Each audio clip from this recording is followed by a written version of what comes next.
তো আমি তাদের কাছেই মানুষ হয়েছি। আমার যখন আমি খুবই ছোট, আমি যখন আস্তে ধীরে বড় হলাম, দেন আমি যখন স্কুলে আমার মা আমাকে ভর্তি করালো নানুর বাড়ি থেকে, আমি ওইখানে থাকার পর আমার স্কুলে ভর্তি করালো। তারপর আমি স্কুলে কন্টিনিউ যাতায়াত করতে থাকি। তো এক পর্যায়ে আমার স্কুল টিচার আমাকে বলে যে তোমার রেজাল্ট কার্ডে তোমার গার্জিয়ানের সিগনেচার নিয়ে আসবা। তা আমি তখন শকড, গার্জিয়ান মানে কি? তো তখন আমি টিচারকে জিজ্ঞেস করলাম, টিচার গার্জিয়ান আমি, আমার মা আছে, তখন তো তোমার বাবা কোথায়? আমি বলছি আমার বাবা মারা গেছে। তো এভাবেই আমি প্রায় ক্লাস 2 পর্যন্ত পড়লাম। তো ক্লাস 2 পর্যন্তই আমি জানলাম যে আমার বাবা মারা গেছে। আর এভাবে আমি আমার নানুদের বাড়িতে থাকতে থাকি, আর আমার সাথে সবাই মিসবিহেভ করতে থাকে। আমার মামিরা মামারা কেউই আমাকে লাইক করতো না। আর আমার নানু যে আমাকে রাখছে এটা নিয়ে আমার নানুর সাথে মামাদের সাথে অনেক বার্গেটিং হতো। দেন আমার মাকে অনেক টর্চারিং করা হতো। আমার মা অনেক সহ্য করে আমাকে নিয়ে নানুর বাসায় থাকতো। তো সেই সিচুয়েশনে আমার হঠাৎ আমার এক ফুপি, তো আমি জেনে আসছি যে সেটা আমার ফুপি, বাট আমার যে বাবার বোন সেটা আমি জানি না। সেই সিচুয়েশনে হঠাৎ একদিন আমি আমার নানুর জন্য চা আনতে গেছি, তো ফুপিদের বাড়ির কাছাকাছি। সেই সিচুয়েশনে ফুপি বললো যে আসো আমার সাথে। তো আমি আমার ফুপির সাথে আমার হাত ধরে টেনে নিয়ে তার বাসায় চলে গেল। তো হঠাৎ দেখলাম একটা মানুষ, একটা লোক আমার দিকে তাকায় কান্না করতেছে অজস্র, মানে চোখের পানি পড়তেছে। তো আমি ফুপিকে জিজ্ঞেস করলাম, ফুপি এটা কে? তো ফুপি আমাকে বললো এটা তোমার বাবা। আমি আমার বাবার সামনে বললাম যে আমার বাবা তো মারা গেছে, এই লোক কোত্থেকে আসলো? তো সেই সিচুয়েশনে আমি ওইখান থেকে চলে আসার চেষ্টা করি, কিন্তু আমার বাবা আমাকে জোর করে বুকে জড়ায় নিছে। নেওয়ার পরে আমার বাবা আমাকে ধরে কান্না করতেছে, আর আমিও ভীষণ কান্না, আমি আমার মার কাছে যাব, আমি এখানে থাকবো না। তো আমার ফুপি বলে যে, আমি বলছি তোমার কি হয়? এটা বলে এটা আমার ভাই। কেন তোর মা তোরে বলেনি যে আমি তোর ফুপি? আমি বলছি না, তুমি তো আমার ফুপি, কিন্তু আমার বাবার বোন তো বলেনি তোমায়। তো সেই সিচুয়েশনে আমার বাবা আমার মুখের দিকে তাকায় শুধু কথাগুলো শুনতেছিল। তো বাবা শুনতে শুনতে হঠাৎ আমাকে কপালে চুমু দিল, আমাকে জড়ায় ধরলো, আমি কি খাবো আমাকে জিজ্ঞেস করতেছে। তারপর জিজ্ঞেস করতে করতে আমাকে বলতেছে যে তুমি কি করো মা? যে আমি পড়াশোনা করি। আমাকে বলে যে আমাকে বাবা বলো। আমি না, আমি বলবো না, আমার বাবা মারা গেছে। তখন সে বলতেছে যে না, তোমার বাবা আমি তোমার বাবা, তোমার মা মিথ্যা বলছে। তখন আমি কেঁদে বললাম যে বাবা তুমি এতদিন কোথায় ছিলা? তখন এই কথা শোনার পরে আমার বাবা ভীষণ কান্না করতেছিল। দেন আমার বাবারে আমি চড়া ধরে বললাম যে বাবা আমি তোমায় এতদিন অনেক মিস করছি। আমারে মিথ্যা বলছে যে আমি স্কুলে যখন আমাকে জিজ্ঞেস করে আমার ফ্রেন্ডরা, ক্লাসমেটরা যে তোমার বাবা কোথায়, তখন আমি বলি যে আমার বাবা নাই, আমার বাবা মারা গেছে। আল্লাহ, সবাইকে এই কথাই বলতাম।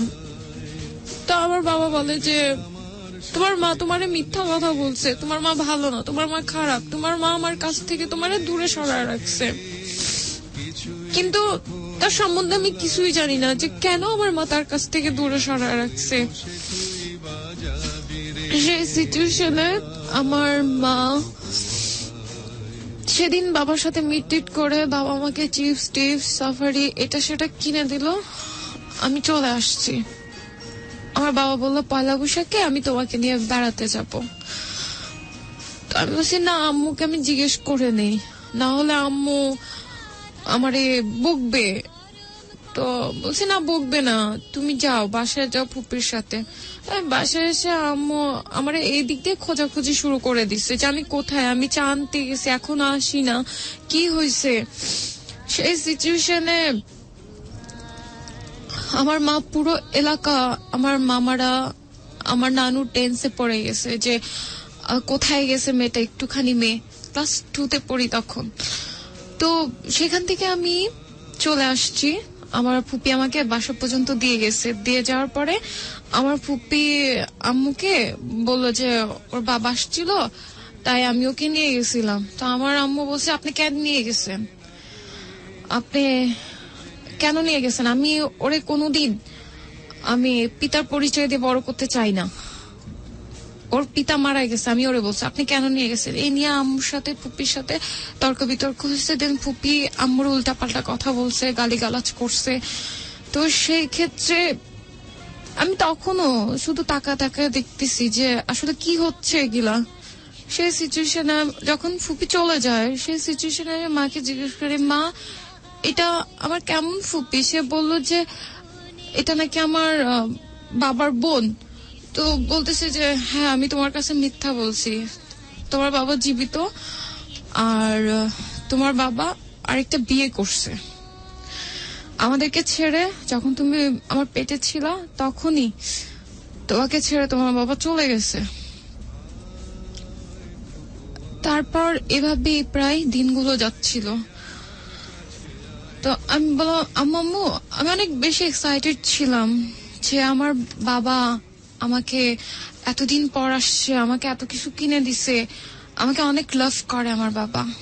পরে বলতেছে যে আমি আম্মুরে বললাম যে আম্মু আমি আমি বাবার কাছে যাব, আমার আব্বু আমাকে নিতে আসবে পয়লা বৈশাখে, আমাকে বেড়াতে নিয়ে যাবে।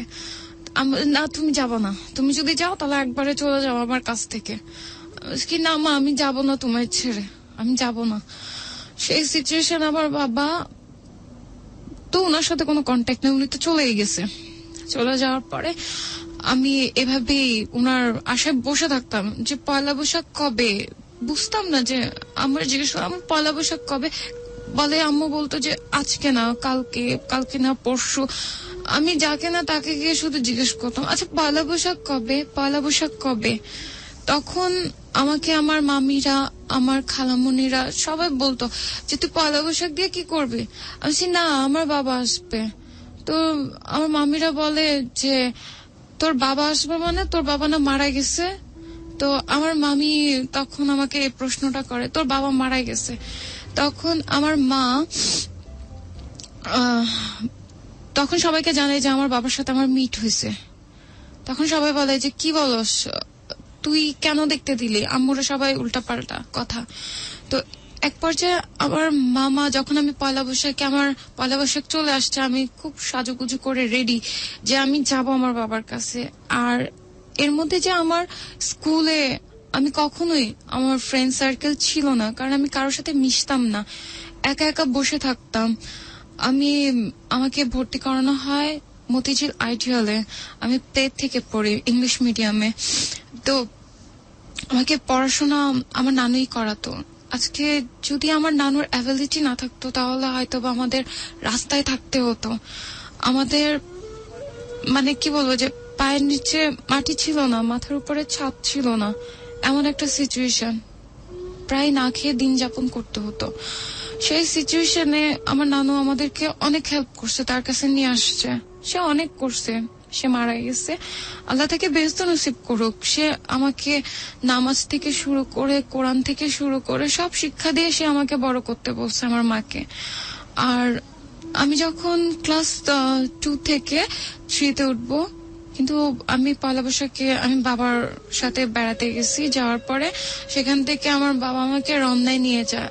ফার্স্ট টাইম তার বাসায় নিয়ে যায়।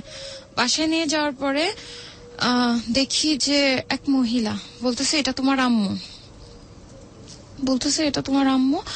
আমি বলছি না, আমার আম্মু তো আমার বাসায়, আমার আম্মু আমার বাসায়। এই মহিলা আমার আম্মু হতে যাবে কেন? আমি আন্টি বলি তাকে। আমাকে সে খাওয়ায়, সে আমাকে বলে যে আমার আম্মু ভালো না, আমার আম্মু ভালো না বিধায় আমার আব্বু তাকে বিয়ে করছে, সেই আমার মা। আমার মার, আমি নাকি তার পেটে জন্ম নিছি, সে নাকি আমাকে আমার মার কাছে দিয়ে দিছে। তারপরে সেখান থেকে আমি ঘুরে টুরে রমনায় চলে গেলাম। খাওয়া দাওয়া করে দুপুরে ওই সৎমার বাসা থেকে দুপুরে চলে যাওয়ার পরে আমি রমনায় আব্বু আমাকে নিয়ে যাওয়ার পরে আমি রমনা থেকে আমাকে এটা সেটা খেলনা টেলনা কিনে খাবার দাবার কিনে বেশ অনেক ফটো তুলছে আমাকে। আমি যখন ক্লাস 2 তে পড়ি তখন তো আমি বাংলাদেশ শিশু একাডেমিতে আম্মু আমাকে নৃত্য শেখাতো। তো আমি থার্ড ইয়ার পর্যন্ত আমি শিখতে গেছি, দেন আমার নামটা মারা গেছে, তো এই জন্য আমি শিখতে পারিনি। তা আমি ওই যে ঘুরতে গেছি বাবার সাথে, বাবা আমি কিভাবে নৃত্য করি, বাবা যখন শুনলাম আমি নৃত্য শিখছি, আমি নৃত্য শিখতেছি এতটুক বয়সে, তখন বাবা আমাকে বললো তুমি কি কি নৃত্য শিখছো আমাকে দেখা। তা আমি দেখালাম, আব্বু ফটোগ্রাফার, তো আব্বু আমাকে শুট করলো, আমি যেভাবে নৃত্য করলাম সে শুট করলো, কি কি গানে আমি নাচতে পারি সে দেখলো, পরে বলতেছে ভালোই তো। তো ওই সিচুয়েশনে সে ঘোরাটোরা শেষ, আমি বাসায় চলে আসি, আব্বু আমাকে বাসায় দিয়ে যায়। তো বাসায় দিয়ে যায় সেই সিচুয়েশনে আমার মা আমার জন্য ওয়েট করতে থাকে যে আমি কখন আসবো। রাস্তায় বসেছিল, দেখলো হঠাৎ করে রিক্সা দিয়ে আমি আমার বাবার সাথে আসতেছি, আমার বাবা আমাকে জড়া ধরে রাখছে, আমি আমার বাবাকে জড়া ধরে রাখছি যে আমার বাবা আমি পাইছি, আমার বাবা আসছে, আল্লাহ আমাকে আমার বাবা দিয়ে দিছে। আমি ডাকে না ডাকে শুধু বলতাম আমার বাবাকে আল্লাহ দিয়ে দিছে, আল্লাহ নিয়ে গেছিল, আল্লাহ দিয়ে দিছে। তো আমি যখন আসলাম আম্মু আমাকে জড়া ধরে বলে আব্বুরে যে তুমি কেন নিয়ে গেছো আমার সন্তানকে, তুমি এতই যখন তোমার টান ছিল তুমি আগে আসলো না কেন, এখন কেন তুমি দরদ দেখাইতে আসছো, যখন আমি তোমারে টাকা পয়সা দিয়ে তুমি যা বলছো আমি তাই করছি, যেটা বলছো সেটা শুনছি, সেই সিচুয়েশনে কেন তুমি আসলো না, এখন আসলা কেন তুমি বলে আমার বাবা বলে যে তোর কোনো কথার উত্তর আমি দিতে পারবো না, তুই ভালো না, এজন্য আমি চলে গেছি, আর তোর সাথে সংসার করা আমার সম্ভব না। তো আমি শুধু শুনতেছি, আমি শুধু একটা কথা বলতেছি আব্বু ঝগড়া করো না, আমার ভাল লাগে না, আমি ভয় পাই, ঝগড়া করো না, আম্মুরে কিছু বইলো না, আম্মু শুধু কান্না করে তোমার জন্য, আম্মু তোমার অনেক ভালোবাসে, আমিও তোমায় ভালোবাসি, কিন্তু তোমায় কখনো আমি ফিরে পাইনি, আল্লাহ আমাকে দিয়ে দিছে তোমাকে। আব্বু শুনে তখন আম্মু কেঁদে দিল, আম্মু আমাকে নিয়ে নানুদের বাসায় চলে গেল, ভিতরে ঢুকে গেল। দেন আমার বাবা তখন রিক্সা নিয়ে চলে গেছে, একটা নাম্বার দিল আর বললো যে আমি চলে যাচ্ছি। আব্বু চলে গেছে, আর কোনো খোঁজ খবর নাই।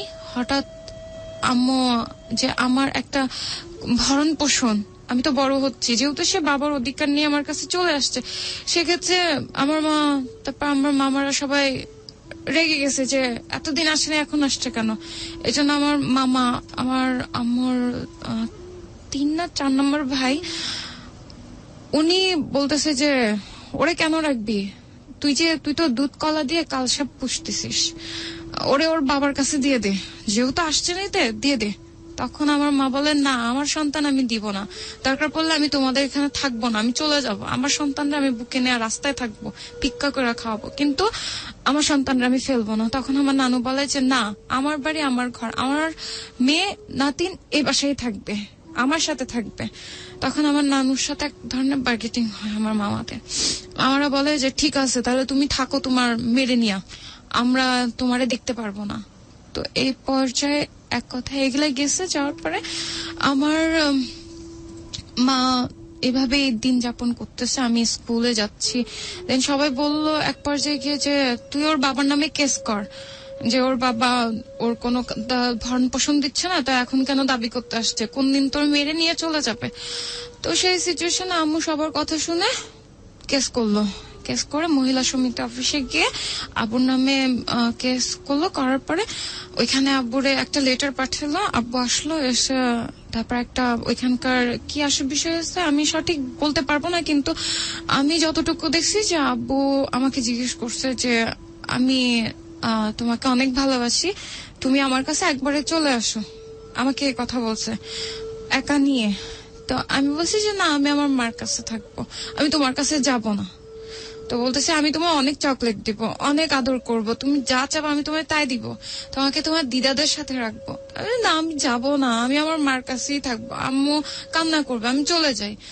পরে এটা বলার পরে আমি আমার বাবার কাছ থেকে দৌড়ে গিয়ে আম্মুর কাছে চলে গেছি। তখন বেলি রোডে মহিলা সমিতি অফিস। সেই সিচুয়েশনে আমার বাবা আমার দিকে কেমন ভাবে যেন তাকাইছে। তাকানোর পরে আমি একটু ভয় পেয়ে গেছি। আমি আমার মাকে জড়ায় ধরে রাখছি। আমার মামি ছিল, ওই যে মামা বলছে যে দুধ কলা দিয়ে কালসাপ পুষতেছিস, ওই মামার বউ। তো ওই মামি ছিল, মামি যথেষ্ট হেল্প করতো। মামি আসছে, মামি বলতেছে যে আমরা সন্তান দিব না, আমার মার সাথে নানুর সাথে সাপোর্ট দিচ্ছে যে আমি দিব না সন্তান। সেই সিচুয়েশনে বলার পরে আমি তখন শুধু শুনতেছি। আমাকে প্রশ্ন করলো এক মহিলা, তিনি অনেক সিনিয়র, এখনো তার ফেসটা ভাসে, কিন্তু আমি মানে সে আমাকে প্রশ্ন করলো যে তুমি কার কাছে থাকবা, তুমি তোমার বাবার কাছে থাকবা না তুমি তোমার মার কাছে থাকবা। তখন আমি বললাম যে না, আসলে আমি বাবার কাছে যাব না, আমার বাবা কেমন করে যেন তাকায় আমার দিকে, আমার ভয় লাগে, আমি আমার মার কাছেই থাকবো। তখন বলে তুমি তোমার বাবার কাছে কি চাও? আমি কিচ্ছু চাই না, আমি আমার মার কাছে চাই, আমি আমার মাকে চাই। তখন আমার মা বললো যে, আমার মাকে প্রশ্ন করলো আপনি কি চান? তখন বললো যে আমি চাই আমার সন্তানের ভরণ পোষণ। আমি বলি না যে ওকে আমার ভরণ পোষণ দিতে, আমার মাকে ডিভোর্সও দেয়নি উনি, তো ভরণ পোষণ দেওয়ার জন্য বলছে।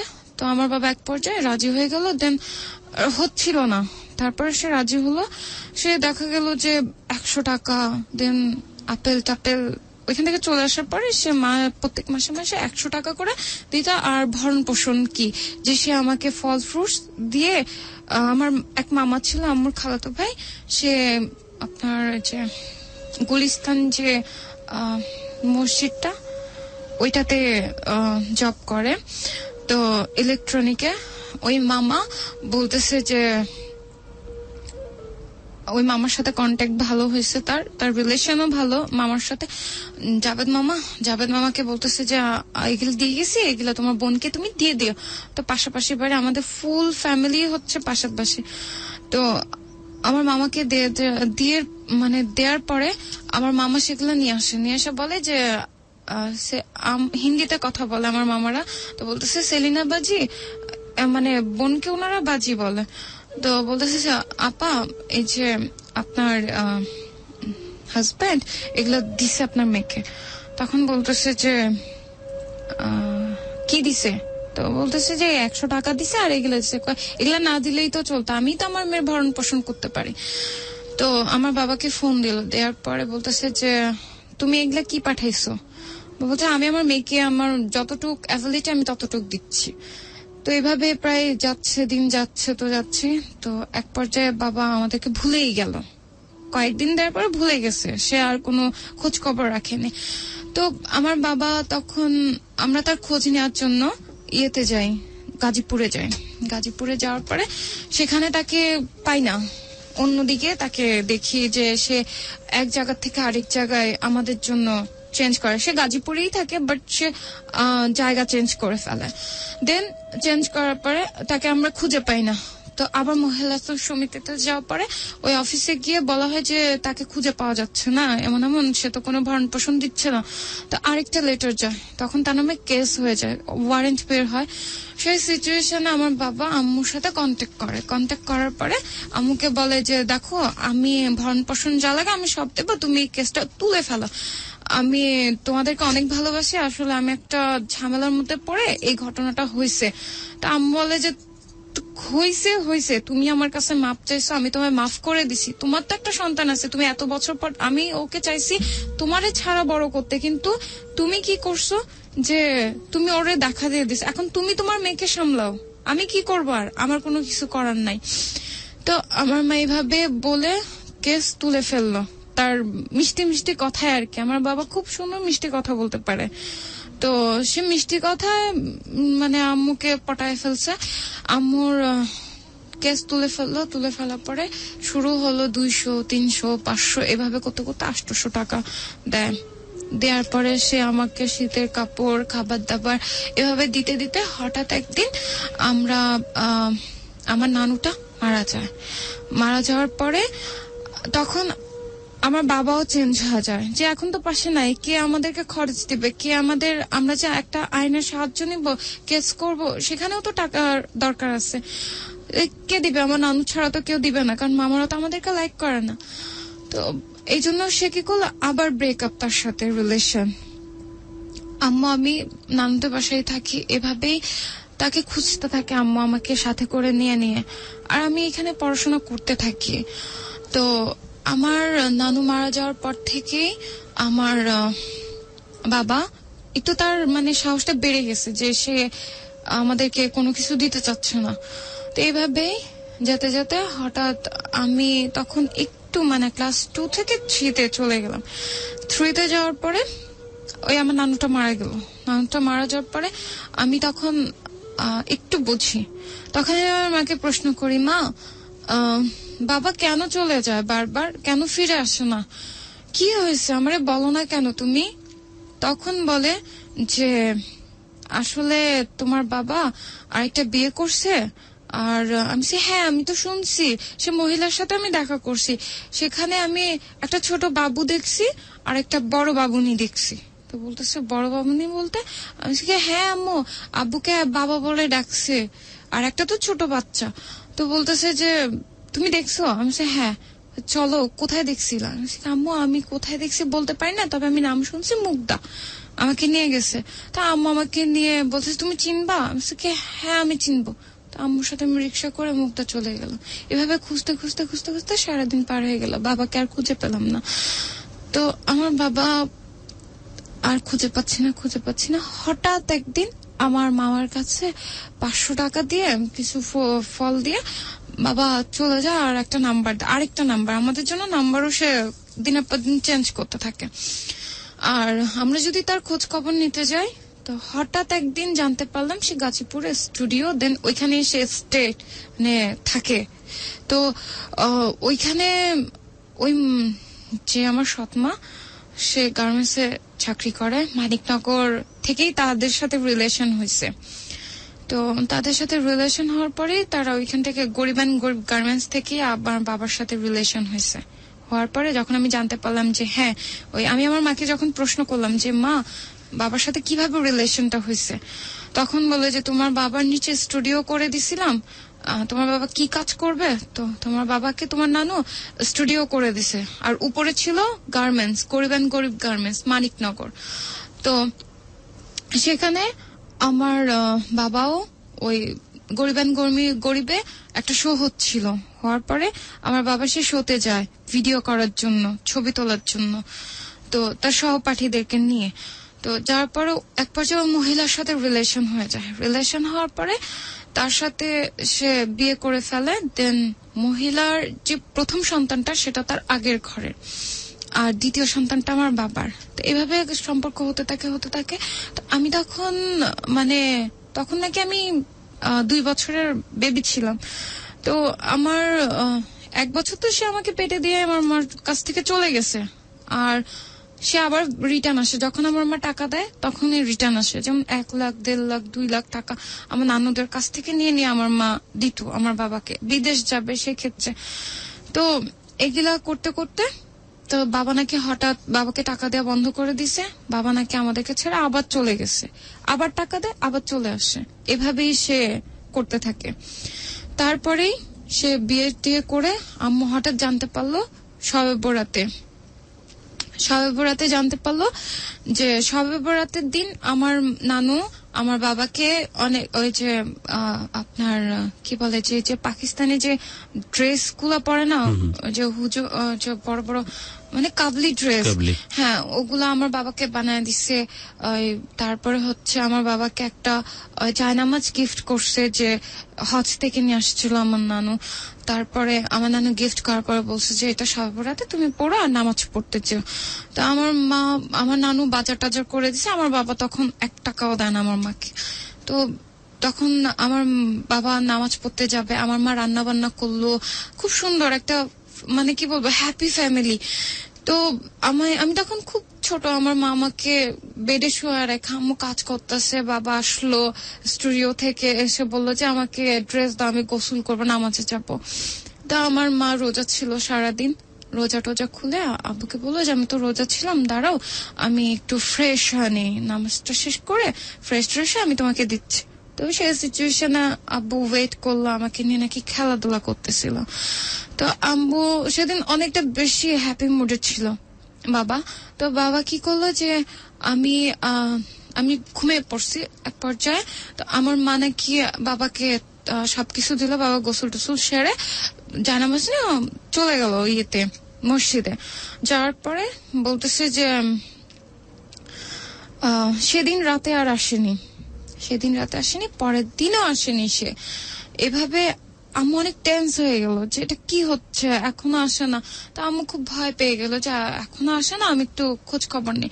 তা আমার এক আব্বুর এক ফ্রেন্ড, তো বয়স্ক আঙ্কেলকে বলার ফোন করে জিজ্ঞেস করলো যে ভাই পিয়ার তারিনের আব্বু তো আসতেছে না, তো তারিনের আব্বু কোথায়? তো বলতেছে যে তারিনের আব্বু তো আসলে কি বলবো, আপনি তো বিশ্বাস করবেন না, আসলে আমি এটা বলতে চাচ্ছিলাম না, তারপর বাধ্যতামূলক আপা আমি আপনাকে তো ছোট বোনের মতো দেখি, তাই আমি আপনাকে বলতে চাচ্ছি যে আপনার হাজবেন্ড আরেকটা বিয়ে করে ফেলছে। আম্মু শুনে বলে যে না আপনি এটা ফান করতেছেন, আমি বিলিভ করি না, কারণ আমার হাজবেন্ডরে আমি চিনি, কারণ আমরা দুজনকে ভালোবেসে বিয়ে করছি।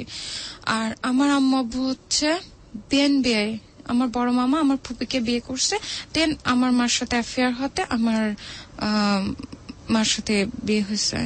তো আমার আম্মু যেদিন ভেঙে গেছে আমার বাবার সাথে, সেদিন আমার মা পরের দিন আমার নানু নিয়ে চলে আসছে, দেন ভালো ধুমধাম করে বিয়ে দিয়ে দিছে যে কেউ যেন না জানতে পারে।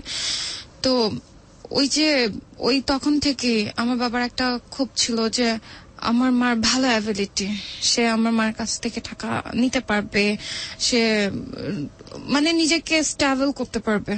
তো এটা আমি গেস করতেছি তার অ্যাটিটিউডে। তো আমি যখন নাকি শুনলাম আম্মু বলতেছে চাঁদের মধ্যে দাগ আছে, আমার হাজবেন্ডের মধ্যে সেটা নাই, আমি ওরা অনেক বিলিভ করি, অনেক ভালোবাসি, ও এটা করতে পারবে না। কারণ আমার মা বাবা এক ব্রাশে ব্রাশ করতো, এক প্লেটে খাওয়া দাওয়া করতো, তারা একটা বালিশ ইউজ করতো। তো তাদের মধ্যে কিভাবে এই রিলেশনটা হবে, যে ডিস্টেন্সটা, এটা পসিবল না। সেক্ষেত্রে এভাবে আম্মু তখন তো শকড, তারপর এটা জাস্টিফাই করলো, দেখলো যে হ্যাঁ এটা রিয়েল, বিয়ে করছে। তারপরে যে আমার মা আমার নানুদের বাসায় চলে আসলো, আর এইভাবেই আমার দিন যাচ্ছে। তারপরে আমি যখন আমার নানুটা মারা গেল, আমাদের অবস্থান তো একদমই লো হয়ে গেছে। তো আমার বাবা একটা সুযোগ পেয়ে গেছে, তো আমিও যে আমার মার সাথে গেলাম বাবাকে খোঁজার জন্য মুগদা যাওয়ার পরে সেখানেও তাকে পাইনি। হঠাৎ যে সে টাকাটা দিল, তখন তার সাথে যে কন্ট্যাক্ট, যে সে গাজীপুর থাকে, তার সাথে আমার কন্ট্যাক্ট। তারপর তার এখানে গেলাম, গিয়ে দেখলাম যে আমার বাবা বসে আছে। বাবাকে দেখে আমি খুব খুশি যে আমার বাবা। আমি বাবাকে বললাম, বাবা তুমি এতদিন কোথায় ছিলা, আমি তোমাকে কত খুঁজছি, কেঁদে দিছি। কেঁদে দেওয়ার পরে আমার বাবা বলতেছে যে তোমরা কেন আসছো, হ্যাঁ কেন আসছো, ঝাড়ি মেরে বলতেছে কেন আসছো এখানে, হ্যাঁ আমার ঘরে অশান্তি করতে আসছো, হ্যাঁ তোমাদের কারণে আমার লাইফ নষ্ট হয়েছে। তো আম্মু বলতেছে যে লাইফ নষ্ট হয়ে গেছে তো তুমি ব্যাক করলা কেন ব্যাক করলা আমার মেয়ের লাইফে, আমার লাইফে কেন ব্যাক করলা? তো এক পর্যায়ে আম্মু আব্বুর সাথে একটা মানে বার্গেটিং হয়ে যায়। আব্বু আম্মুকে ধরে ইচ্ছা মতো মেরে আম্মুর মানে নাক মুখ দিয়ে রক্ত বের হয়ে যায়। আমি এই সিচুয়েশন দেখে আমি শকড, আমি কি করবো আমি বুঝতেছি না।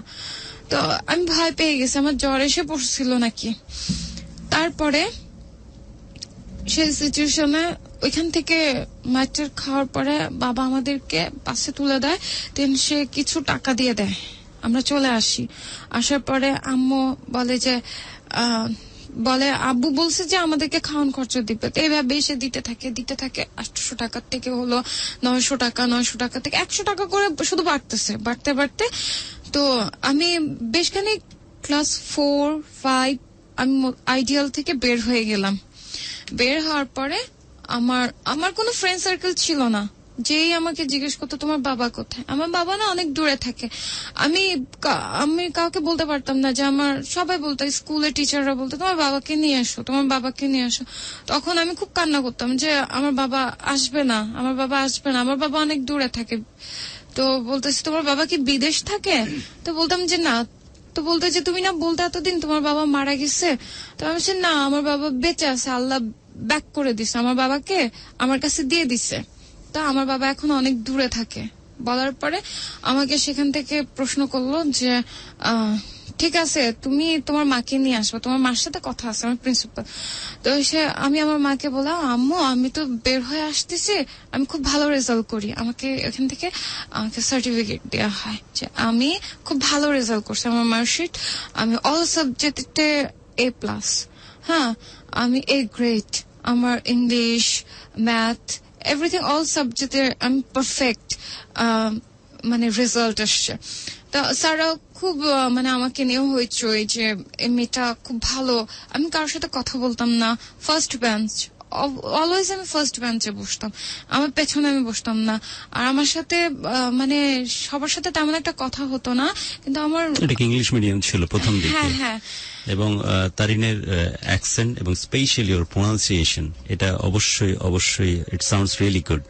এবং সবকিছু মিলিয়ে আমরা, এগুলো তো ঠিক আছে তারিন, বাট তারিনের জীবনের যে কথাগুলো আমরা শুনছি সেইখানে তারিনকে আগলে রেখেছেন যে সত্তা, তার নাম, তিনি হচ্ছেন মা, এবং মায়ের বাইরে কোনো কিছুরই প্রভাব কখনোই তারিনের জীবনে পড়েনি, এখনো পড়েনি।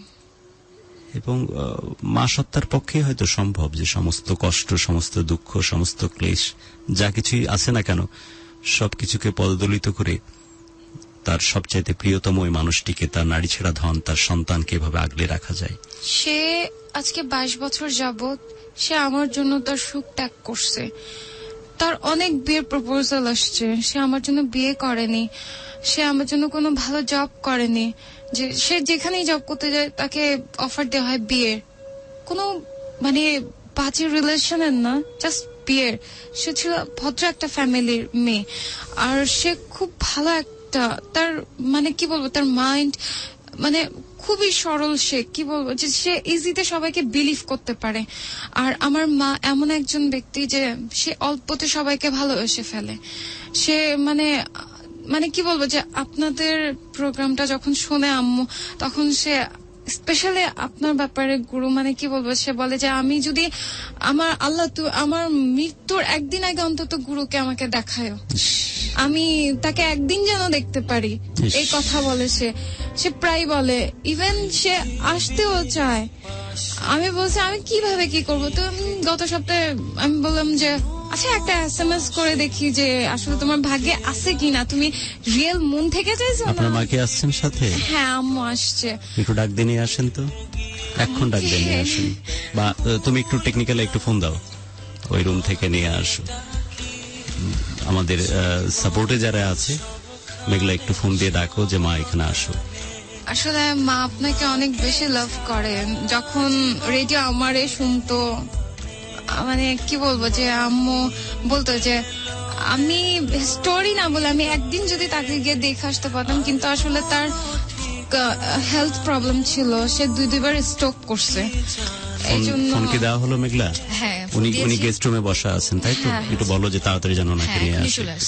তো সে এই জন্য মানে আজকে যখন ফোন কলস আসছে সে খুব এক্সাইটেড, কিন্তু সে আসতে চাচ্ছিল না। সে বলে কি বলবো এই হিস্টোরি, যে না বলাই বেটার, আমাদের হিস্টোরি আমাদের মাঝেই থাক, কিন্তু তারে দেখতে পারবো এটাই অনেক কিছু। এখানে তো একজন তারিন বসা, এবং আমরা জানি যে প্রচুর পরিমাণে যেসব টেক্সট গুলো আসছে সেখানে অনেকে রিলেট করতে পারছেন যে ধরনের ব্রোকেন ফ্যামিলিতে এই সন্তানরা কতখানি কষ্ট নিয়ে বেড়ে ওঠে। এবং শুধু তাই না, যখন এসব নিয়ে কথা হচ্ছে তখন অনেকেই হয়তো রিলেট করতে পারছেন যে এরকম ব্রোকেন একটি সিচুয়েশনের ভেতর দিয়ে আপনারা যাচ্ছেন, একটা ট্রানজিশন পিরিয়ড পার করছেন, সবকিছুর ঊর্ধ্বে থেকে ওই সন্তানটির জন্য, ওকে ভালো রাখার জন্য, ওর ভালোবাসা পাওয়ার জন্য। এবং এই কথা বলতে বলতে যে মানুষটা এখন স্টুডিওতে ঢুকছেন, বন্ধুরা আমি চাচ্ছি যে তাকে আমাদের হট সিটে বসবার জন্য তাকে অনুরোধ করলাম। এবং তারিন, আপনি প্লিজ আপনি আমার পাশে চলে আসুন, এই চেয়ারে আপনি আমার বসুন। This track was downloaded from FusionBD.com. পারি তারিনের মুখ থেকে যে আপনি নাকি সবসময় বলেছেন, সবসময় চেয়েছেন যে এই মানুষটির সাথে যদি আমি একবার দেখা করতে পারি। আমি আপনাকে জানাচ্ছি মা, আমি ধন্য, আপনাকে সামনে পেয়ে আমি ধন্য। আমার হট সিটে আপনাকে, আমার সেটা আমার ব্রেইনে এফেক্ট করতো, যে বলতো আমি নাকি জারজ সন্তান, আমার বাবার ঠিক নাই, আমার বাবা আসে না কেন, আমার মা নাকি বাজে মহিলা, সে নাকি মানে তার নিয়ে উল্টাপাল্টা কথা বলতো, তার সাথে নাকি হাজারো লোকের সাথে সে রিলেশন, কিন্তু কখনো আমাদের বাসায় কেউ আসতো না, আমার রিলেটিভসও আসতো না, আমাদের খোঁজ খবর নিত না। আমরা আব্বু আসতো, আব্বুর সব মাসে একবার এসে শুধু টাকা দিয়ে চলে যেত। তো মানুষ নানান কথা বলতো যে আম্মু ভালো না, আম্মু এই সেই, আম্মুরে নিয়ে উল্টাপাল্টা কথা বলতো। তা আমারে বলতো এক আন্টি, আমার পাশে ফ্ল্যাটে থাকতো, সে আন্টি একদিন হঠাৎ 26শে মার্চের আগের দিন, 2007-এর ঘটনা এটা, তখন আমি ক্লাস 9-এ পড়ি। তো সেই সিচুয়েশন আমি তো এটা থেকে শুনতে শুনতে আসছি 9 পর্যন্ত, যে আমার মা ভালো না, আমি যার সন্তান, এই সেই, এসব কথাবার্তা। তো তাহলে আমার বাবা কেন আসে না? আমি যদি জাদুর সন্তান না হইতাম তাহলে আমার বাবা কেন আসে না? আমাকে ফেলে চলে গেছে। তখন ভেতরে একটা জেদ কাজ করলো যে আমি কেন, আমাকে মানুষ বলবে এই কথা। সেই সিচুয়েশনে আন্টিকে বললাম, আন্টি দেখো না, আন্টির সাথে ভালো ক্লোজ, আন্টিরে বললাম কেঁদে কেঁদে, আন্টি দেখো না, আমার না সবাই কথা বলে, আমার না ভীষণ খারাপ লাগে, আমি কেঁদে দেই। সেই সিচুয়েশনে আমাকে আন্টি উঠে বলে যে তোর এই লাইফের কোনো দাম আছে? যার বাবা নাই, আর একটা ফ্যামিলির মূল হচ্ছে তার বাবা, গার্জেনই তো বাবা। তো এই কথা বলে সে বলতেছে যে ঠিকই তো বলে মানুষ, তোর বাবারে নিয়ে আয়, আর নাহলে তোর বাবার কাছে তুই চলে যা তোর মাকে ছেড়ে। আমি বলছি না, আমি যাবো না আমার মাকে ছেড়ে। এই কথাতে তিনি উল্টাপাল্টা আমার অনেক কথা বলছে, দেন আদার সাইডের থেকে উল্টাপাল্টা কথা বলতো। বলার পরে আমি 26শে মার্চ কোচিং এ যাব। তো কোচিং এ যাওয়ার সময় আমার সাথে এক পর্যায়ে তর্ক বিতর্ক হয় যে আমার ম্যাডামের টাকা দিতে হবে, কোচিং এর টাকা। তা আমি আম্মুকে বলি যে আম্মু আমার এই কোচিং এর টাকা দিবা না, আমি তাহলে পড়বো না। আম্মু বলতেছে যে তোর বাপেরও বল। আমাকে কেন, তুমি দিতে পারো না? আমি আম্মুর ঝাড়ি মেরে বল। আর ছোটবেলা থেকে আমার অনেক রাগ, আমি একটু গম্ভীর টাইপের, কারোর সাথে তেমন একটা কথা বলি না, চুপচাপ থাকি। আর যখন আমি রেগে যাই তখন আম্মুর উপরে যত রাগ উঠাই। তা আমার ভেতরে একটাই কাজ, যে আমার মানুষ এতদিন এত কথা বললো, আম্মু আমারে কখনো কিছু বলে না, শুধু বলে বাবা বিয়ে করছে। তো ওই সিচুয়েশনে আমি কি করলাম যে আমার মার সাথে তর্ক বিতর্ক হওয়ার পরে আমার বাসায় খুব সুন্দর একটা ল্যাম্প, আমার মামাদের সেরামিক্সের দোকান, তো আমি সেখান থেকে একটা ল্যাম্প নিয়ে আসি।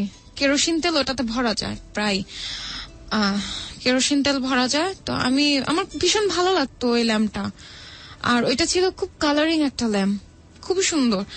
তো আমি অলওয়েজ কারেন্ট চলে গেলে ওই ল্যাম্পটা ইউজ করতাম, জ্বালাতাম আর কি। তো জ্বালানোর পরে আমি কি করলাম সেই সিচুয়েশনে 26শে মার্চ সন্ধ্যা ঠিক 6টা কি বলেছিল আন্টি, কি বলেছিল? আম্মু আমাকে বকা দিচ্ছে যে আমি কোত্থেকে টাকা দিব, আমি আরেকটা বিয়ে করব? হ্যাঁ, তোমার জন্য আমার লাইফ আমি নষ্ট করে ফেলছি। তো আমি বলছি কষ্ট কেন, তোমার জন্য আমার লাইফ নষ্ট হয়ে গেছে। মানুষ আমারে নানান কথা বলে, মানুষ আমারে ঘৃণা করে, আমি ঘৃণার পাত্র হয়ে দাঁড়াইছি, মানুষ আমারে দেখতে পারে না। স্কুলে গেলে মিসরা আমার সাথে মিসবিহেভ করে, তারপর স্যার আমার সাথে মিসবিহেভ করে, আমার ভ্যালু দেয় না, আমার কোনো ভ্যালু নাই আমার লাইফের। সবাই বলে আমি নাকি যার সন্তান, আমার বাবার কোনো খোঁজ খবর না, আমার নাকি আমার বাবা জন্ম দিয়ে ফেলা থুয়ে চলে গেছে। তখন আম্মু বলে এসব কথা কে বলছে? আমাকে মানুষ বলে, তো সত্যি কথাই তো বলে মানুষ, মিথ্যা কথা কি বলে? যদি বাবা থাকতো তাহলে তো বাবা আসতোই, সে আমাদের সাথে অভিনয় করা যায়, সে যে ফেসে যাবে কেসে, এই জন্য সে আমাদের সাথে অভিনয় করে। তো এক কথায় আমি বাবাকে বললাম কেন সে চিটার, এজন্য আম্মু আমাকে একটা চড় দিয়ে বসছে। আমাকে কিন্তু আমার একবারে মেরে ফেলো না। আম্মু এটা বলে কাকে চিটার বলার জন্য চড় দিল আপনাকে? বাবাকে। আমি বলছি আমার বাবা চিটার, আমার বাবা ভালো না, আমার বাবা হচ্ছে একটা ভণ্ড। সে যদি আমার বাবাই হতো, সে মানুষ না, সে হচ্ছে একটা জানোয়ার। এত কিছুর পরেও, এত কষ্ট পাওয়ার পরেও ওনার সেই শ্রদ্ধাবোধ তার স্বামীর প্রতি এখনো আছে। হ্যাঁ, যে এখনো সে, আমি যদি মাঝে মধ্যে রেগে গিয়ে কান্নাকাটি করে যদি বলি যে উনি যদি মারাও যায় আমি তার মুখ দেখবো না, সে মরে যাক, আমি তার লাশটা দেখতে যাব না, বলে আম্মু বলে যে কেন যাবি না, তোর বাবা, তার সম্মান তুই দিয়ে যাবি, তার যতটুকু সম্মান তুই দিয়ে যাবি। তো আমি রেগে যাই। যথার্থই বলেছেন। আল্লাহ আমাদেরকে শিখিয়ে দিয়েছেন তারিন, যে তোমরা যদি এরকম পরিস্থিতিতে, তারা যদি অন্যায় করে, ভুলও করে, তবুও তুমি সে আমাকে শব্দটা জন্ম করো না। দিছে। সেইটাই, যেভাবে ভালোবাসা নিয়ে তারা তোমাকে বড় করেছে, সেই ভালোবাসা, সেই শ্রদ্ধাবোধ তার প্রশ্নে তারা তুমি রাখো। তো আমি সেই সিচুয়েশনে সন্ধ্যাবেলা আম্মা আমাকে চট দিছে, পরে আমি বলছি তো আমার একবারে মেরে ফেলো না, তুমি আমারে রাখছো কেন, একবারে মেরে ফেলো। সেই সিচুয়েশনে আমি একটা মিস্টেক করেছি, সেটা হচ্ছে যে গায়ে কেরোসিন তেল ঢেলে আমি নিজের গায়ে নিজে আগুন ধরায় দিছি, যে আমি মরে যাবো, আমি বাঁচবো না, যেহেতু আমার কোনো ভ্যালু নেই। সবাই বলে আমাকে মরতে, ইভেন আমার বাবাও বলে। আমি আমার বাবাকে অনেক জ্বালাই, ফোন দিয়ে যদি মাঝে মধ্যে মন চায় খুব, যে বাবা আমি তো অনেক বেশি মিস করতেছি, একটু কথা বল আমার সাথে, একটু কথা বলে সমস্যা কি। বলে যে আমার সময় নাই, আমি বিজি, কাজ করতেছি, আর কত জানাবো তোমরা আমারে, এই টাইপের কথা বলে। তো আমার ভীষণ খারাপ লাগে যে আমি আমার বাবাকে একটু কেয়ার করতে চাই, সে আমাকে সেই অধিকারটুকু দিতে চায় না। সে স্ট্রেট বলে যে বলে দিবা তোমার বাবা মারা গেছে, সবাই রে বলবা তোমার বাবা মারা গেছে। তো আমি গায়ে কেরোসিন তেল ঢেলে আগুন ধরা দেই। ধরানোর পরে আমি ডিসিশন নেই যে আমি মরে যাবো। কোন ক্লাসে তখন আপনি? ক্লাস 8-9 আমি দেওয়ার পরে আমার আম্মু সাথে সাথে আমার গায়ে পানি ঢেলে দেয়, দেন আম্মু সেন্সলেস হয়ে যায়। পাশের রুমে যে আন্টিটা ছিল, সে আন্টি তার হাজবেন্ড আমাকে ঢাকা মেডিকেলে নিয়ে যায়। ফার্স্টে নিয়ে যায় মিটফোর্টে। মিটফোর্ট থেকে ওইখানে বললো যে এখানে এই ট্রিটমেন্ট হবে না, আপনি ঢাকা মেডিকেল নিয়ে যান। ঢাকা মেডিকেলে চলে যায়। ডাক্তার আমাকে দেখে যে আমি 20% পুড়ে গেছি, 20%। তারপরে 20% পুরাতে ডাক্তার বলে যে কিভাবে এটা হয়েছে, তখন ডাক্তারে বলতে হয়। বলার পরে সে আমাকে একটা বেডে শোয়ালো, ইনজেকশন দিল, সাথে সাথে অ্যান্টিবায়োটিক ইনজেকশন, যেটা দিয়ে আমার যন্ত্রণাটা কমায় দিল। কমানোর পর আমিও সেন্সলেস হয়ে যায়। আমার বাবা খবর পাওয়ার পরে আমার বাবা 2 দিন পর আসে আমায় দেখতে। খবর পাওয়ার 2 দিন পরে দেখতে 2 দিন আসে? পর আসে। সে বাংলাদেশ, ইন্ডিয়াতে ছিল। ইন্ডিয়াতে সে তার একটা ফাংশন হচ্ছিল। সে আসলে কি বলবো তার কথা, আমি আসলে তার কথা বলতে চাচ্ছি না। তো সে 2 দিন পর আসে, এসে বলে যে আমি ইন্ডিয়া ছিলাম, আমার এই প্রবলেম ছিল। সে আমাকে দেখে আমার একটু একটু চোখ খোলা, কিন্তু আমার পুরো বডি দেন ফেস ফুলে গেছে। আমি একটু একটু দেখতে পাচ্ছি যে আমার বাবা আসছে। আমি মানে বেডের উপর থেকে কিভাবে জানো দাঁড়া তাকে জড়া ধরছি। আমার বাবা আমাকে ধরে একটু জাস্ট দেখলাম যে তোর চোখ টুক লাল, কিন্তু সে কি ড্রেস পরে আছে আমি জানি না। দেন ওইখান থেকে আমার বাবা আমাকে শোয়ালো। পরের দিন আমার অবস্থা এতটাই খারাপ হয়ে গেছে, ডক্টর স্ট্রেট বলে দিছে আপনার মেয়ে বাঁচবে না, স্ট্রেট। আম্মু শুনে ওইখানে আম্মু প্রায় পাগলের মতো হয়ে গেছে। আম্মু আর নাই, আমার মা পাগল হয়ে গেছে অলরেডি। তো আম্মু আর আমি 26শে মার্চের ঘটনা এটা, কিন্তু 14ই মার্চ আমার ম্যারেজ ডে। 14ই মার্চ আম্মু আমি অনেক মানে কি বলবো হ্যাপি একটা ডে আমার জন্য ছিল সেদিন। আমি অনেক হইচই হাসাহাসি, মনে হয় না সেদিন আমার লাইফটা ছিল সবচাইতে, আমার লাইফে যদি কেউ জিজ্ঞেস করে যে তোমার লাইফের হ্যাপিনেস মানে সবচাইতে তুমি কোন দিনটাতে বেশি হ্যাপি ছিল, তোমার সেই সুখের দিনটা কোনটা ছিল, আমি বলবো যে একটাই, যে 14ই মার্চ 2007। সেটাই ছিল আমার লাইফে সবচাইতে বড় একটা হ্যাপিনেস। আর সবচাইতে স্যাডনেস সেটা হচ্ছে আমার 26শে মার্চ অ্যাক্সিডেন্টটা আমি যখন করি, তখন আমার সেন্স ছিল না। আমি মানুষের যন্ত্রণায়, মানুষের কথায়, মানুষ যেভাবে আমাকে ইগনোর করছে, যেভাবে কথাবার্তা বলছে, আমি সহ্য করতে পারিনি। ইভেন আম্মু যখন বললো মরে যা, আম্মু তো মন থেকে বলেনি, কিন্তু আমি বুঝতে পারিনি আমি ঘটনাটা ঘটায় ফেলছি।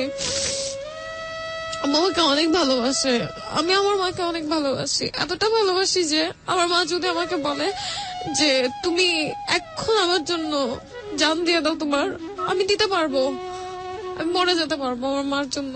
আমার মা আমার জন্য অনেক করছে, অনেক। কোন পৃথিবীতে রাখবার জন্য মাকে এই অবস্থার সামনে দাঁড় করালেন? ক্লাস 9-এ পড়ো একটা মেয়ে, যে জীবনে ঘাত প্রতিঘাতে তো কাছ থেকে দেখেছে, তার তো বুঝবার মানে সমস্যা হবার কথা না যে আমি চলে গেলে মানুষটির কি হবে। আসলে আমার ইয়ার্সটা তখন এতটা ছিল না, এখনকার মেয়েরা ক্লাস 9-এ পড়ে 16-17 বছরে।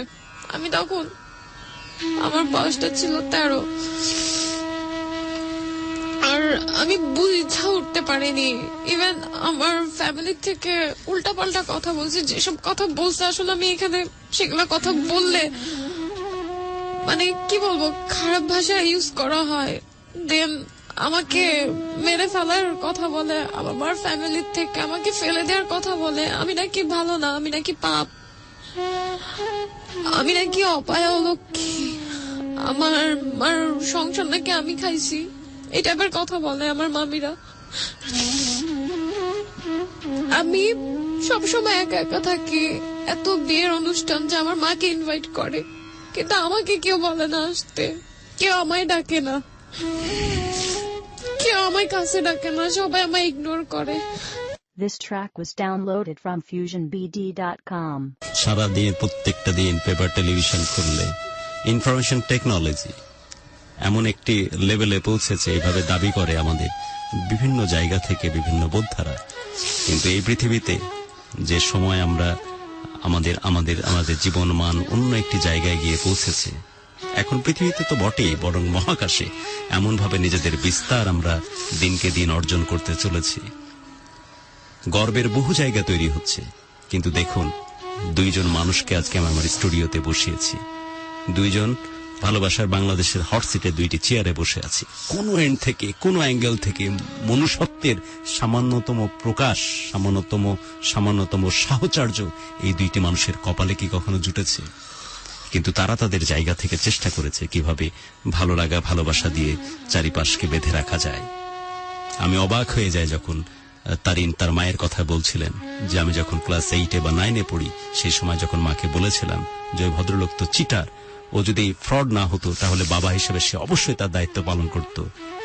সেই ভদ্রমহিলা তারিনের মা, যিনি কি পরিমাণ সতীত্ব এবং আব্রুকে মেনটেন করার মানসিকতা রাখেন, কি পরিমাণ ভালোবাসা ভরে সেই মানুষটিকে এখনো স্মরণ করেন, কি পরিমাণ শ্রদ্ধা জায়গাতে থাকেন, এত কষ্ট যার হাত ধরে এসেছে। উনি নিজেও বুঝেছেন যে শুধুমাত্র তার প্রয়োজন বিভিন্ন সময় মিটিয়ে নেওয়ার জন্য, কি অর্থনৈতিক প্রয়োজন, কি বিভিন্ন রকমের সিকিউরিটি, এসব প্রয়োজন মিটিয়ে নেওয়ার জন্য নিরবিচ্ছিন্নভাবে এই মানুষটিকে ব্যবহার করেছেন ওই ভদ্রলোক।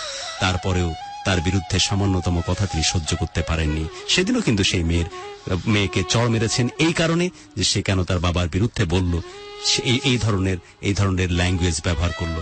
এই ধরনের মানসিকতা যে ভদ্রমহিলা রাখেন, এই ধরনের ভালোবাসা প্রবণ মন যে মানুষটি রাখেন, সেই মানুষকে যখন আমরা কোনো খারাপ গালি দিই বা আমাদের নিজের বড়ত্ব জাহির করতে গিয়ে এদেরকে যখন ছোট করি, মানুষ হিসাবে কতখানি নিচে আমরা নামি, সে ব্যাপারটা মনে হয় ভেবে দেখার দরকার আছে।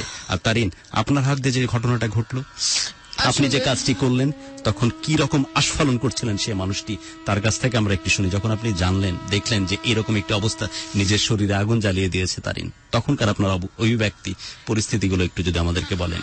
আমি হসপিটালে ছিলাম, করে নিয়ে ওই পাশের মহিলাটাকে নিয়ে গেছি। যাওয়ার পরে ডাক্তারের উপরে আমার কাছে 1 টাকা ছিল না, একটা টাকা ছিল না আমার কাছে। উপরে 4-5 তলার উপরে গেলাম, সে সমিতির মহিলা, তার থেকে বললাম যে আপনি আমারে 10,000 টাকা দেন, নাহলে 15,000 টাকা দেন, আপনার আমি কালকেই দিয়ে দেবো, সকালেই দিয়ে দেবো। তারপরে সে দিল, তো সে সমিতির টাকাগুলো করলো, কয় আপা মেয়ের জন্য যত টাকা লাগে আপনি নিয়ে যান, আপনি মেয়ে বাঁচান আগে, পরেরটা পরে বুঝবো। তারপরে আমি মেয়ে নিয়ে হসপিটালে চলে গেলাম। ওই মহিলাটাকে নিয়ে, আমার পাশের রুমে মহিলাটাকে নিয়ে ওর জামাই চলে গেল, আমার 3 জন আমরা নিয়ে গেলাম। সেখানে যে ইনজেকশন পুশ করলো, ওর শরীর জ্বালাতন করছে, তখন আমি সহ্য করতে পারতেছি না। আল্লাহ গো, আমার মেয়েরে আল্লাহ তুমি ফিরিয়ে দাও, আল্লাহ আমার দুনিয়ার কেউ নাই, আমার স্বামী তো স্বামী, স্বামী তো আমার ছেড়ে চলে গেছে, আমার একটা সন্তান দিছো, আমার সন্তানটা তুমি কাইরে নিও না কখনো, আল্লাহর কাছে ফরিয়াদ করি। তারপরে ওকে নিয়ে ও টাকাগুলো নিয়ে যায়। ওই 10,000 থেকে 15,000 টাকা থেকে আমি 10,000 টাকা খরচ করি, আর 5,000 টাকা ব্যাগে রেখে দিছি, যদি কোনো কখন না কখন লেগে যায়। তাই বললাম। তো ওর বাবা 2 দিন পরে আসছে, আইসা বলে তুই আমার মেয়েরে পুড়িয়ে দিছিস। আমি বলছি আমি এত বড় করছি, আমার জীবন শেষ করে দিছি, তন্ন তন্ন করে দিছি, আমি ঘটকগিরি করেছি, আমার মেয়ের জন্য আমি অনেক কিছু করেছি, আমার লাইফ শেষ করে দিছি মেয়ের জন্য। আমি কি মেয়ে মারতে পারি? এখনো মেয়েরে বুকে আগড়ে সারা রাত শুয়ে থাকি, কোনোদিন ভাবতে দেই না যে আমি ওরে বলি যে আমি তোর বাবা, আমি তোর মামা, আমি তোর চাচা, আমি তোর দাদি, সবকিছু আমি তোরে, আমি এত ভালোবাসা দিই, আমার ভালোবাসার মধ্যে কোনো খাইদ নাই, আমার ভালোবাসার ভিতরে কোনো খাই। বন্ধুরা, এই কণ্ঠস্বরকে আপনাদেরকে ঠিকভাবে আলোড়িত করছে, এই কণ্ঠস্বরকে পৌঁছাচ্ছে এই দেশের বিভিন্ন প্রত্যন্ত অঞ্চলে, বিশ্বের প্রত্যেকটি কর্নারে, যারা আমরা দারুণ দারুণ দালান কোঠা, দারুণ দারুণ বিভিন্ন রকমের প্রগতিকে দেখে আমরা উদ্ভাসিত হই, আমরা উদ্বেলিত হই, আমরা উচ্ছ্বসিত হই, যে মনে হয় পৃথিবীর সাথে তাল মিলিয়ে অনেক দূর এগিয়ে চলেছে আমরা। কিন্তু মধ্যযুগীয় এমন কোন অনুভূতি বা এমন কোন ঘটনা আছে যে জিনিসগুলো আজকে আমার এই ভালোবাসার মানুষগুলোর ঘটনার সাথে অনুপস্থিত? একটি সময় ছিল যখন একটি মেয়েকে এইভাবে বলা হতো, এই অপয়া, এই মানুষটি অমুক, এই মানুষটি তমুক। সে ঘটনার পুনরাবৃত্তি কিন্তু এই সময় আজকের তারিখেও হচ্ছে। এমন কথা শুনতে হচ্ছে তারিনকে, যে তারিনকে উদ্দেশ্য করে বলা হচ্ছে যে তুমি তোমার বাবার কোন রকমের পরিচয় নাই, তোমার জন্ম পরিচয় নাই, অভিশপ্ত তুমি, যে মানুষটিকে এগুলো থেকে বাঁচবার জন্য নিজের শরীরে, এই কম বয়সে ক্লাস 9 পড়ুয়া একটি মেয়ে তার নিজের শরীরে আগুন জ্বালিয়ে দিতে হচ্ছে। কত বড় কষ্টের, কত বড় দুঃখের, যখন এই ঘটনাগুলো প্যারালালি আমাদের সমাজে চলতে থাকে, আমাদের গর্বের কি সামান্যতম কোনো জায়গা থাকে কোথাও উপস্থিত?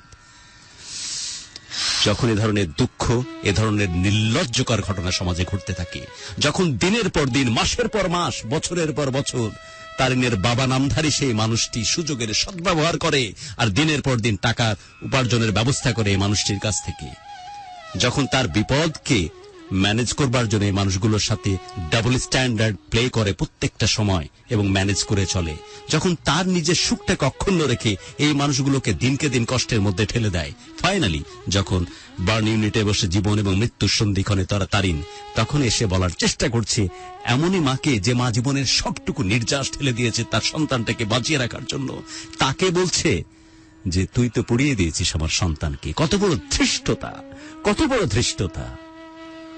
এবং সেই সমাজকে আমি আপনি বিলংস করি, যারা এখন এই মুহূর্তে অনুষ্ঠানটির সাথে কানেক্টেড আছেন। আমাদের কি গর্ব করার, আমাদের কি সমাজে যে উঁচু করে বুক উঁচিয়ে চলি সেইভাবে উঁচু করে চলবার সামান্যতম মানসিক বা সামান্যতম সেই যৌক্তিক অবস্থান কি আমাদের আছে? আমার মনে হয় ভেবে দেখা উচিত। সামান্য অল্প দিনের এই দুনিয়াতে আমাদের এই নিঃশ্বাস আমি ছাড়লাম, গ্যারেন্টি না এসে আমাকে রিটার্ন আবার দিবে কিনা, এই মুহূর্তে চলে যেতে পারি, কিন্তু যাওয়ার সময় যদি এই ধরনের সামাজিক অবস্থাকে নিয়ে আমরা যাই, কোন মুখে সেই স্রষ্টার কাছে আমরা প্রত্যুত্তরে দাঁড়াবো যে জীবনে এমন কোন স্বাক্ষরকে আমি রেখে এসেছি যে স্বাক্ষরের কারণে স্রষ্টা আমাকে সত্যিকার অর্থে মূল্যায়ন করতে পারেন। তারিন, তারপর থেকে একটু শুনবো। আপনি বলছিলেন যে আপনার সেই সময় সেই কষ্ট, সেই দুঃখ, পরিস্থিতি এমন একটি পর্যায়ে ছিল যে আপনার ছোট্ট মন, ছোট্ট মাথা সেটি ভাববার আর অবকাশ রাখেনি, নিজের শরীরে আগুন জ্বালিয়ে দিলেন। তারপর থেকে আমি তখন হসপিটালে 20% পুড়ে গেছি। ডক্টর স্টেট বলে দিল বাবাকে, যে বাবা যে আসার পরে বাবাকে বলে দিল যে আপনার মেয়ে বাঁচবে না, এক কথাই বলে দিল যে বাঁচবে না ও। I am sorry.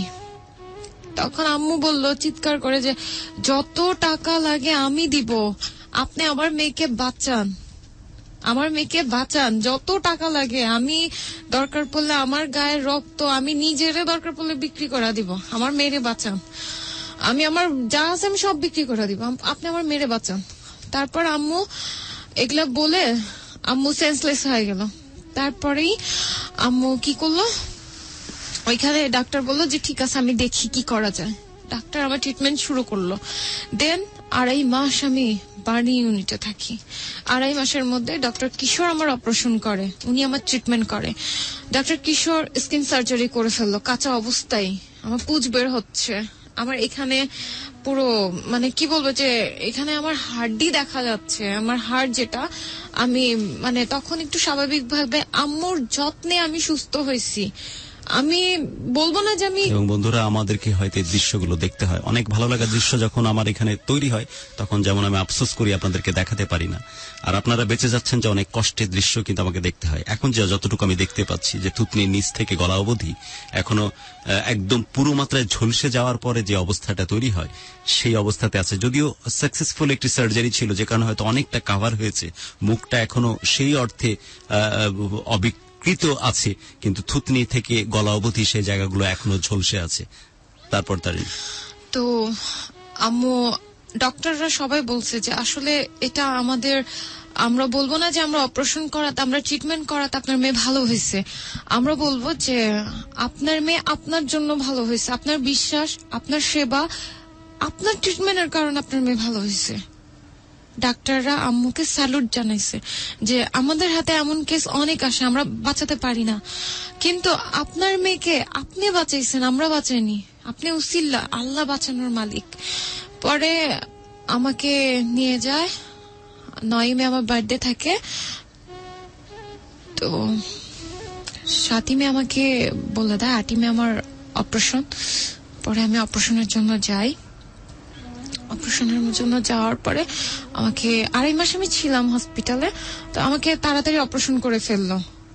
অপারেশন করাতে আমার ভেতর দিয়ে ঘা শুকাচ্ছে, অ্যান্টিবায়োটিক দেওয়া হলো, শুকানোর পরে আমি একটু সুস্থ হয়ে গেলাম। দেন আমাকে হসপিটাল থেকে বাসায় রিটার্ন করে দিল, বলে যে আপনার মেয়ে সুস্থ, আপনি নিয়ে যেতে পারেন, আর প্রত্যেক সপ্তাহে আপনাকে দেখাতে হবে এখানে এনে এনে, আপনি প্রাইভেট ডাক্তার দেখাতে পারবেন না এখন আপাতত। তা আম্মু বলছে যে ঠিক আছে, আমি প্রাইভেট ডাক্তার না, আমি দুইটাই দেখাবো, আমি প্রাইভেটও দেখাবো, আমি আপনাকেও দেখাবো। তো বলছে এটা আপনার ইচ্ছে। তো বলার পরে আমার আব্বু কি করলো, হসপিটাল থেকে আমাকে ডাইরেক্ট তার সাথে সে নিয়ে চলে গেল। আম্মুকে বললো আমি কোনো খাওয়ার খরচা দিতে পারবো না। আব্বুরও বেশ টাকা খরচ হয়েছে, আম্মুরও হয়েছে। আর হওয়ার পরে আম্মু কাছ থেকে আমাকে আব্বু নিয়ে চলে গেল। সেই সিচুয়েশন আমার মা মানে কি বলবো, পাগলের অবস্থা হয়ে গেছে। সে আমাকে কোনোদিন একদিন রেখে থাকতে পারেনি। সে আমাকে আব্বুর কাছে 2.5 মাস দিয়ে দিল। আমার সৎ মা আমার উপরে নির্যাতন শুরু করতে থাকলো। আমাকে এই অবস্থা, আমার পুঁজ বের হচ্ছে গা থেকে, আমাকে বলে রক্ত বের হচ্ছে, আমাকে বলে, আমার বাবাকে বলে তোমার মেয়ে কোনো কাজ করতে পারে না। আব্বা এসে আমার বলে তুমি কি একটু প্লেটটা ধুইয়া ফেলতে পারো না, তুমি কি একটু বেডটা ঠিক করতে পারো না তোমার, এগুলা বলে। তো এগুলা নিয়ে আব্বুর সাথে ওই মহিলার সাথে মানে আমার সৎ মার সাথে বার্গেটিং হয়। দেন আমার মাকে ফোন দেয়, আমার নামে ব্লেম দেয় যে আমি নাকি মাংস চুরি করে খাইছি, কিন্তু আমি গরুর মাংস খাই না, আমার অ্যালার্জি, আমি খাই না, আমার খাওয়া দাওয়া খুবই অল্প, আমি খেতে পারি না। তখন আমার এমন সিচুয়েশন যে আমি মানে লবণ দিয়ে ভাত খাই, আমি খেতে পারি না, আমার এমন অবস্থা, আমি গলা দিয়ে আমার নামে না, কারণ আমার গলা পুড়ে গেছে। তো আমাকে অনেক কথা বলতো আব্বু, অনেক কথা শোনাইতো। সেই সিচুয়েশনে আমি অনেকটা বেশি মনমরা হয়ে পড়ছিলাম, আরো বেশি অসুস্থ হয়ে যাচ্ছি। আর আমি আমার বাবাকে পাল্টা উত্তর দিয়ে দিতাম যে তুমি কেন আমাকে বলো, তুমি উনাকে কেন বলো না, উনি দোষ করেন, উনার মেয়েরা দোষ করে না। তো আম্মুকে ফোন দেয়, ফোন দিয়ে বলে, এর মধ্যে তো আমি ডক্টর দেখাতে থাকি সপ্তাহে সপ্তাহে, সেটা আমার বাবা দেয় না, আমার মা সে খরচটা দিচ্ছে। যে তুমি আমি যখনই আম্মুর সাথে দেখা, আম্মু আমাকে রুটি এটা সেটা, আম্মু আমাকে প্রায় 500-600 টাকার খাবার কিনে দিত, বলতো যে তোমার ওই বোনদেরকে নিয়ে তুমি খাবা। সে তার ভেতরে একটু জেলাস ছিল না যে আমার মেয়ে খাবে, কেন তার মেয়ে খাবে। সে আমাকে বলতো তোমরা 3 বোন মিলে খাবা, এই নাও এটা কান্তার জন্য, এটা কনার জন্য, এটা তোমার জন্য। সে আমার গিফট করছে আমার বার্থডে উপলক্ষে একটা ডল, সেটা কান্তা খুব পছন্দ করছে। আমার সৎ বোন বলে ওকে দিয়ে দাও, ওরা পছন্দ করছে দিয়ে দাও।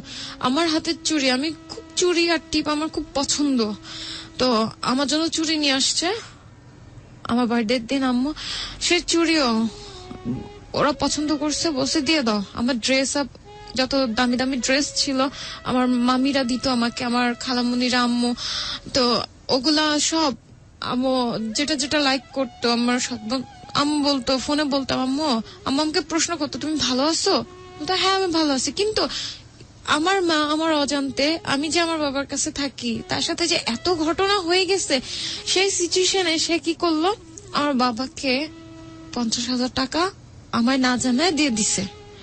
দেন সে 1,000, 2,000, 500 সেইভাবে দিয়ে আপনার মা অলরেডি দিয়েছে কত? 50,000। হ্যাঁ, আমি আপনার তখন জানি বাবাকে না, আপনি জানেন না? না তখনও সে তাকে এত ভালোবাসে, তার সাথে সে একটু এর আগে যদি তো মিষ্টি প্রচুর মিষ্টি- পরিমাণে টাকা তো এইভাবে হ্যাঁ, গেছে। আনলিমিটেড, সেটার কোনো মানে হিসাব নাই, হিসাব ছাড়া।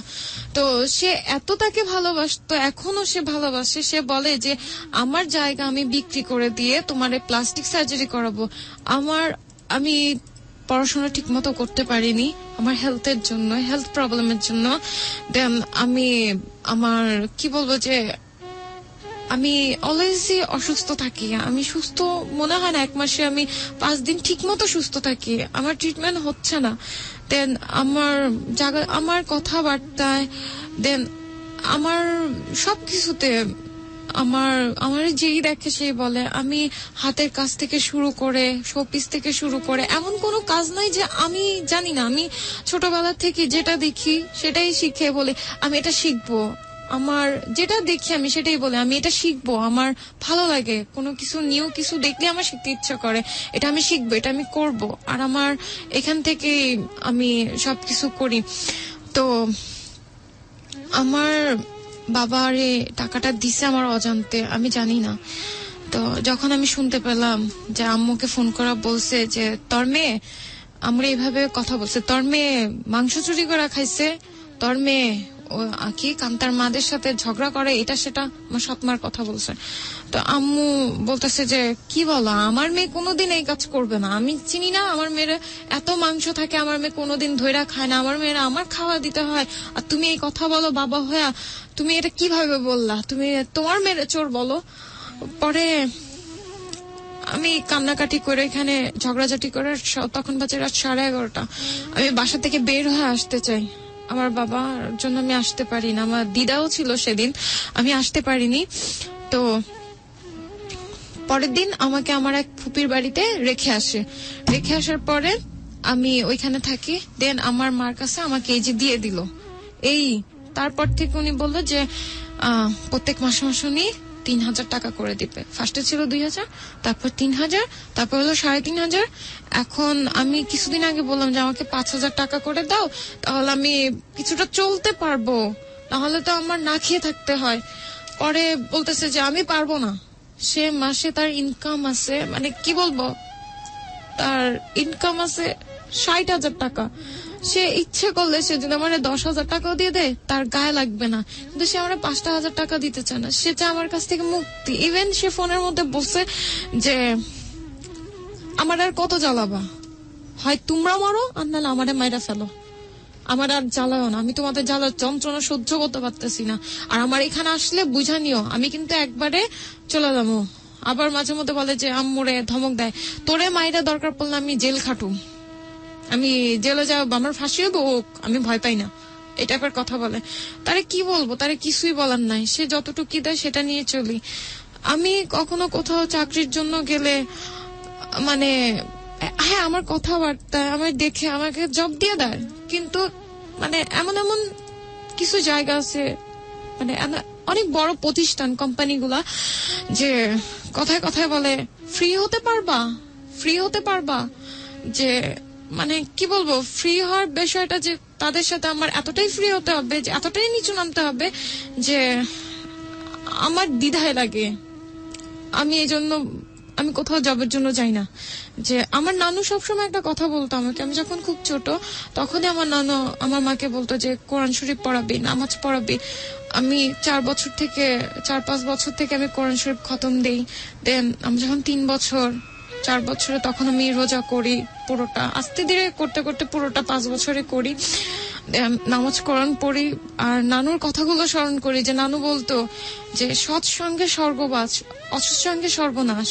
তারপর বলতো নিজে ভালো তো জগৎ ভালো, তুমি ভালো হয়ে চলবা তো মানুষ তোমায় ভালো বলবে, আর তুমি ভালো মানুষদের সাথে মিশতে পারবা। তুমি যদি খারাপ হও তাহলে তুমি সবার সাথে ওই খারাপ মানুষই তোমার কপালে জুটবে। তারপরে নানু কিছু কিছু কথা বলতো যে না খেয়ে থাকবা কিন্তু কখনো কাউকে বুঝতে দিবা না যে তুমি না খেয়ে আসো, আল্লাহ তোমারে যেভাবে চালায় তুমি ওইভাবেই চলবা।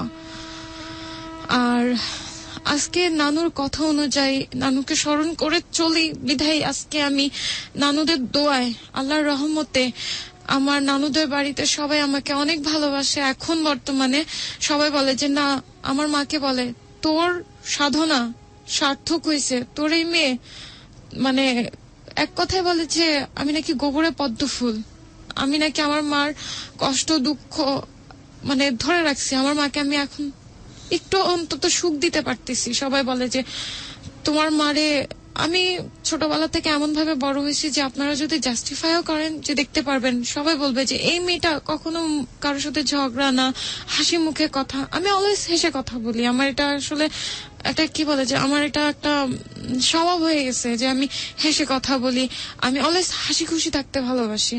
আর যখন আমার ভীষণ খারাপ লাগে তখন মার সামনে তো আর কাঁদতে পারি না, আমি আমার মা আমার কান্না সহ্য করতে পারে না, তো হয়তো বা অগোচরে টয়লেটে গিয়ে ওয়াশরুমে গিয়ে আমার কান্না করতে হয়, বা যখন বেশি মানে অতিরিক্ত মন খারাপ হয় তখন আম্মুরে উল্টাপাল্টা কথা বলি, কিন্তু আমি মন থেকে বলি না, আমি আসলে নিজেকে কন্ট্রোল করতে পারি না। আমার যখন জায়গা জায়গা থেকে আমার বিয়ের প্রস্তাব আসে তখন বলে যে মেয়ের তো একটাই প্রবলেম, মেয়েটা অল সাইড থেকে পারফেক্ট, আপনি প্লাস্টিক সার্জারি করে দেন, আমাদের আর কিচ্ছু লাগবে না, আমরা কিচ্ছু চাই না, শুধু প্লাস্টিক সার্জারিটা চাই।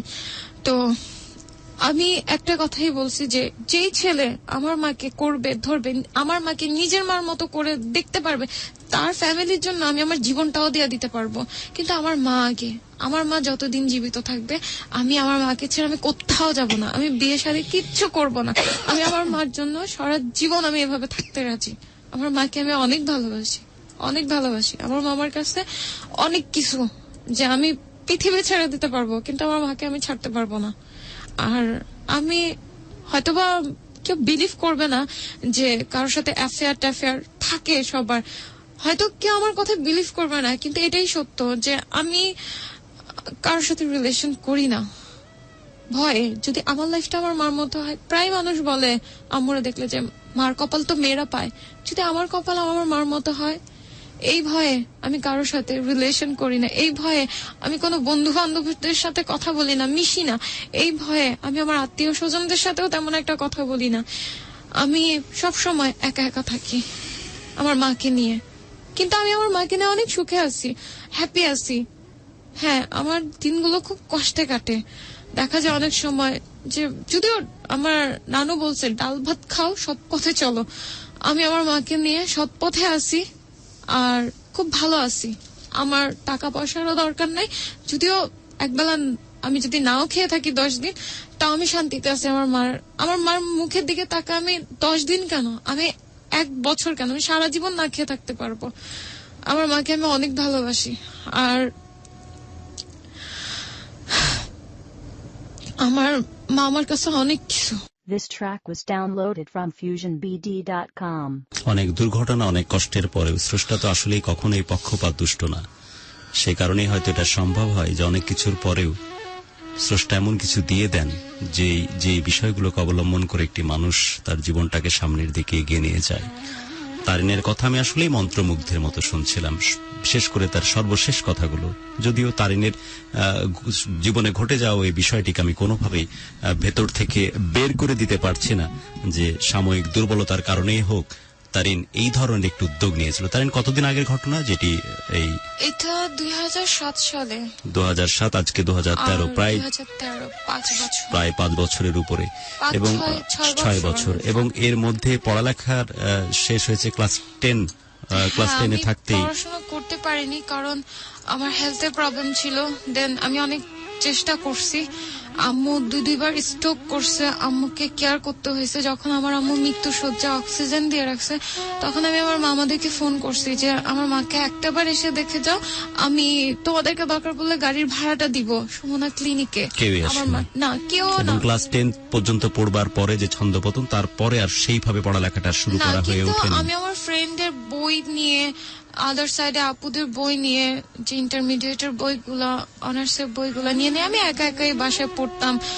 আমি নিজে চেষ্টা করতাম যে আসলে আমি নিজে পড়ি, আমি পড়তে পারতেছি না কারো কাছ থেকে, আমি নিজে দেখি।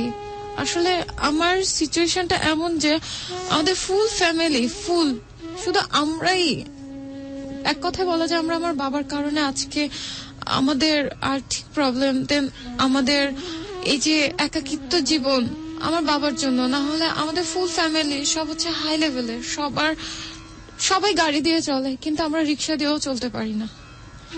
আর আমার মামি আমাকে অনেক ভালোবাসে। আমার মামিকে আসলে আমি যদি আমার গায়ের চামড়া দিয়ে তাকে জুতা বানিয়েও দিই, সে ঋণ কোনোদিন শোধ হবে না। তার জন্য যদি আমি আমার জীবনটাও দিয়ে দিই, সে ঋণ কোনোদিন শোধ হবে না। সে আমাকে অনেক ভালোবাসে, সে আমাকে অনেক কিছু দেয়, সে বংশাল থাকে, সে আমার জন্য অনেক করছে। আর আমার মামি আমাকে অনেক ভালোবাসে। এবং সেই মামিকে আমাদের পক্ষ থেকে অনেক কৃতজ্ঞতা জানাচ্ছি, যাদের ভালোবাসা প্রায় 5,000, 6,000, 1,000 সে আমাকে দিয়ে যায়। আপনার শারীরিক যে অবস্থা, সেটিকে এখন সে অর্থে মোটামুটি রিকভারি হয়েছে? এখন কি এগুলো কোনো রকমের প্রবলেম ক্রিয়েট করে আপনাকে স্বাভাবিকভাবে চলাফেরা করতে? হ্যাঁ, আমার প্রবলেম হয়, আমার পেইন হয়। আর সবচেয়ে বড় কথা হচ্ছে যে যখন আমার অ্যাক্সিডেন্টটা হয়েছে, আমার বুকের ভেতরে আমি যেটা দিয়ে নিঃশ্বাস নিচ্ছি, সেটা নাকি ভেতরে একটু এফেক্ট করছে, যে আমার কলিজা নাকি একটু সেদ্ধ হয়ে গেছে। আর আমি যেটা দিয়ে নিঃশ্বাস নিই, সেটা নাকি একটু রক্তটা ছোটানো আছে, তাপ লেগে একটু নাকি হয়ে গেছে। বাই চান্সলি ওইটা যদি ছুটে যায়, তাহলে যে কোনো সময় একটা অ্যাক্সিডেন্ট হতে পারে, যে কোনো মুহূর্তে আমি মারা যেতে পারি। চেষ্টা না করুক যে খুব অল্প সময় এরকম পরিস্থিতির সামনে আমাদেরকে পড়তে হোক, কারণ যে অল্প সময় থেকে শুরু হয়েছে জীবনের এই যে পরিস্থিতি এবং এই কষ্ট, সে ব্যাপারগুলো আজ অবধি এইভাবেই চলে আসছে। আমরা এসব বিষয় নিয়ে কথা বলবো এবং কি বলবো আসলে, আমি যে কথা বলছিলাম তারিনের কথা, স্পেশালি যে তারিন যে আত্মবিশ্বাস এবং ব্যক্তিত্বের ছাপ খুব স্পষ্টতই, এবং সে কথা বলার সময় আমি দেখলাম যে তার চোয়ালগুলো একরকম শক্ত হয়ে উঠেছে যখন কথাগুলো বলছিল, যে কোনো আর্থিক সাহায্য না, অন্য কোনো অনুনয় বা কোনো সহানুভূতি না, আপনাদের ভালোবাসা যদি থাকে, আপনারা যদি সাথে থাকেন, আর আমার মা যদি সাথে থাকে, এই মাকে সাথে নিয়ে 7 সমুদ্র পাড়ি দিতে পারি। কারণ এমন মা কি স্রষ্টা আমাকে পাঠিয়েছেন সমস্ত কষ্টের বিনিময়ে, যে মা পাশে থাকলে আসলে আমার কোনো কষ্ট হবার কথা না। এবং সবকিছুর ঊর্ধ্বে থেকে খারাপ হওয়ার মনে হয় 1000টা কারণ থাকতে পারে, ভালো হওয়ার জন্য একটা কারণই যথেষ্ট, যেটা শিখিয়েছিলেন তার নানা। এবং খুব চমৎকার ভাবে এই শিক্ষাটা দারুণভাবে সম্মোহিত করেছে তারিনকে, এবং তারিন বারবারই বলছিলেন যে একটি কারণ যথেষ্ট, যে কারণের জন্য ভালো থাকা যায়, সেটি হচ্ছে যে কোনো কিছুর বিনিময়ে নিজেকে আমি ভালো রাখবো। আর আমি যেটা আসলে আমার মা, আমি একা থাকি তো মানুষ নানান কথা বলে, যে আমার মা নাকি আমাকে দিয়ে বিজনেস করায়, খারাপ ভাষায় কথা বলে, আমার বাবা আসে না কেন, এসবের শেষ কোথায় আমি জানি না, এসবের শেষ কোথায় আমি জানি না। আমি যে বললাম যে আজকে যে তারিনকে আমি তার এই যে তার নিজেকে আত্মহননের যে চেষ্টা, নিজের আত্মহত্যার যে চেষ্টা, এই ব্যাপারটা কতখানি যে ঘৃণ্য একটি বিষয়, কতখানি যে ঘৃণ্য বিষয়, সে ব্যাপারটা নিয়ে বলবার কোনো অপেক্ষা রাখে না। কিন্তু মানুষ হিসেবে আমরা যখন এই পরিস্থিতির সামনে কাউকে ঠেলে দিই, দাঁড় করিয়ে দিই, সব জায়গাতেই হচ্ছে। আমরা বলিউডে সিনেমা দেখতে পছন্দ করি, জিয়া খান, আদিত্য পাঞ্চলির ছেলে সুরজ পাঞ্চলি, ও আস্তে আস্তে জিয়া খানকে এমন একটি জায়গায় দাঁড় করিয়েছে যে ও বেচারি সুইসাইড করা ছাড়া তার নাকি আর কোনো উপায় ছিল না, সুইসাইড করেছে। বাট এটা কোনো আলটিমেট সলিউশন হতে পারে না। উদাহরণ হিসেবে এই ব্যাপারটাকে আমি ট্যাপ করলাম এই কারণেই যে সব লেভেলে, সব জায়গাতে, সব রকমের এনভায়রনমেন্টে এই ঘটনাগুলো নিরন্তর ঘটে চলেছে। আমাদের উচিত এই পরিস্থিতিগুলো থেকে কিভাবে বের করে নিয়ে আসা যায়, দিনকে দিন কিভাবে আমরা এই জায়গাতে দাঁড় করাচ্ছি। তারিন, আর আমি ভুল করছি যে আমি না বুঝে মানুষের কথায় মানুষ যেভাবে আমাকে প্রেশার ক্রিয়েট করছে, যে আমি এটা ছাড়া আমার কোনো উপায় ছিল না। সেই সিচুয়েশনটা যদি আমি আপনাদেরকে মানে সিচুয়েশনে যাই হোক না কেন তারিন, দেখলে বিলিভ অবশ্যই আমি এই প্রেক্ষাপট বুঝবার চেষ্টা করছি তারিন, যে এইভাবে যদি মানুষ এইভাবে ঠেলে দিতে পারে। আমি আমার আগের অ্যাক্সিডেন্টের 1 সপ্তাহ আগে আমার বাবা আমার ছবি তুলছিল একটা, সেটা আমার পার্সে আছে। আমি অনুষ্ঠানের শেষের দিকে হয়তো সেটা দেখবার চেষ্টা করব, বাট আমি আন্দাজ করতে পারি একদম শার্প লুক বলতে যা বোঝায়, একদম চোখা তীখা, নাকি তীখা কথাটা মনে হয় খুব বেশি যায়, এই রকম একটি শার্প লুক হচ্ছে তারিনের। এবং আমি বলছিলাম প্রথমেই মনে হয় যে তারিনের সাথে কথা বলবার আগে তারিনের লুক এবং তার এই যে কাটা কাটা চেহারা এবং সেই সাথে তার যে ডেলিভারি, তার যে থ্রোয়িং, তখন কেন জানি মুহূর্তের মধ্যে আটকে দেয় মানুষকে। মানে all and out in a sense একদম অ্যাট্রাকটিভ বলতে যা বোঝায়, তার একটা সলিড প্যাকেজ আমাদের এই তারিন। এবং মুহূর্তের দুর্বলতায় যে দুর্ঘটনাটা সে ঘটিয়েছে তার জীবনের সাথে, সেটি কোনোভাবে প্রাণীধনযোগ্য না, সেটা কোনোভাবেই সমর্থনযোগ্য না। পরিস্থিতি যত বেশি বেসামাল হোক না কেন, পরিস্থিতি যত বেশি টালমাটাল হোক না কেন, মানুষ আমাদেরকে ধ্বংসের যত কাছাকাছি নিয়ে এসে দাঁড়াক না কেন, তারপরে এই ঘটনাটা কোনোভাবেই ঘটানো উচিত হয়ে ওঠেনি।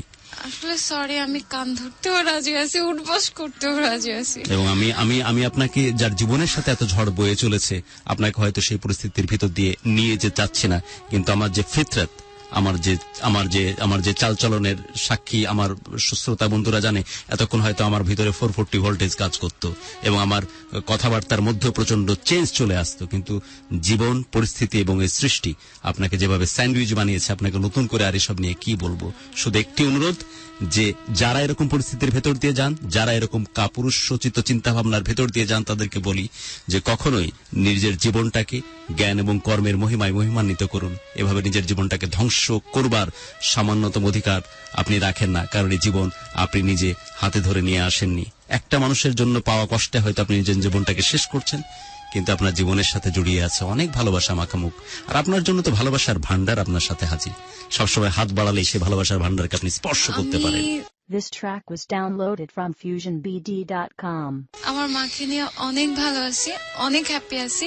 এখানে আসার মূল উদ্দেশ্যটাই আমার ছিল যে আমি ভালোবাসার অভাব আমার ভেতরে, আমি এবার দেখবেন চাই আপনি সবার ভালোবাসা। এবার আপনি দেখবেন, কিছু চাই না। এবার ফ্ল্যাশব্যাকে দেখবেন আপনি ভালোবাসার বন্যা বইয়ে দিচ্ছে মানুষ। আপনি দেখুন ওখানে অলরেডি আমাদের সার্ভারে থাউজেন্ডস অফ টেক্সট, সবাই আপনাদেরকে উদ্দেশ্য করে যে আমরা সাথে আছি। ভালোবাসা, শুধু ভালোবাসা। আর একটা নমুনা দিই, ভালোবাসার কথা যখন বললেন, অলরেডি মনে হয় বাইরে মানুষ অপেক্ষা করছে আপনাদের কথা শুনে। আমি আমার মাকে অনেক ভালোবাসি, আর এসব নিয়ে কথা হবে তারিন। অলরেডি ভালোবাসার এক নমুনাই দিয়ে দিই আপনাকে। বলছিলেন তো ভালোবাসার কথা। স্রষ্টা কখনোই পক্ষপাতদুষ্ট না তারিন। আমি চাই এরকম কিছু বিতর্কিত, হ্যাঁ অবশ্যই দোয়া করি, সেগুলো নিয়ে কথা বলবো। আমার মা যেন বেঁচে থাকে, অবশ্যই কথা বলবো। আমরা বেঁচে থাকি এবং এই মায়ের ভালোবাসায় আমরাও সাথে সাথে ধন্য হই, কারণ এই রকম একটা মাকে আপনি পেয়েছেন, এটা আপনার সৌভাগ্য। এবং এরকম মায়ের হৃদয় সবার জন্য উন্মুক্ত থাকুক, যারা আমরা মায়ের জন্য হাহাকার করি, যারা মায়ের জন্য বুভুক্ষ হয়ে থাকি। আমরা এগুলো নিয়ে কথা বলবো। ভালোবাসার প্রমাণ আপনাকে দিয়ে দিই, যেহেতু ভালোবাসার কথা বলছিলেন।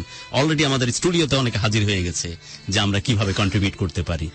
আমরা এখনই যদি ঘোষণা দিই, আমরা জানি যে বানের পানির মতো সবার পক্ষ থেকে এই কন্ট্রিবিউশন চলে আসবে, যে একজন মানুষের অভাব কখনোই এই জীবনগুলোকে পিছিয়ে দিতে পারে না।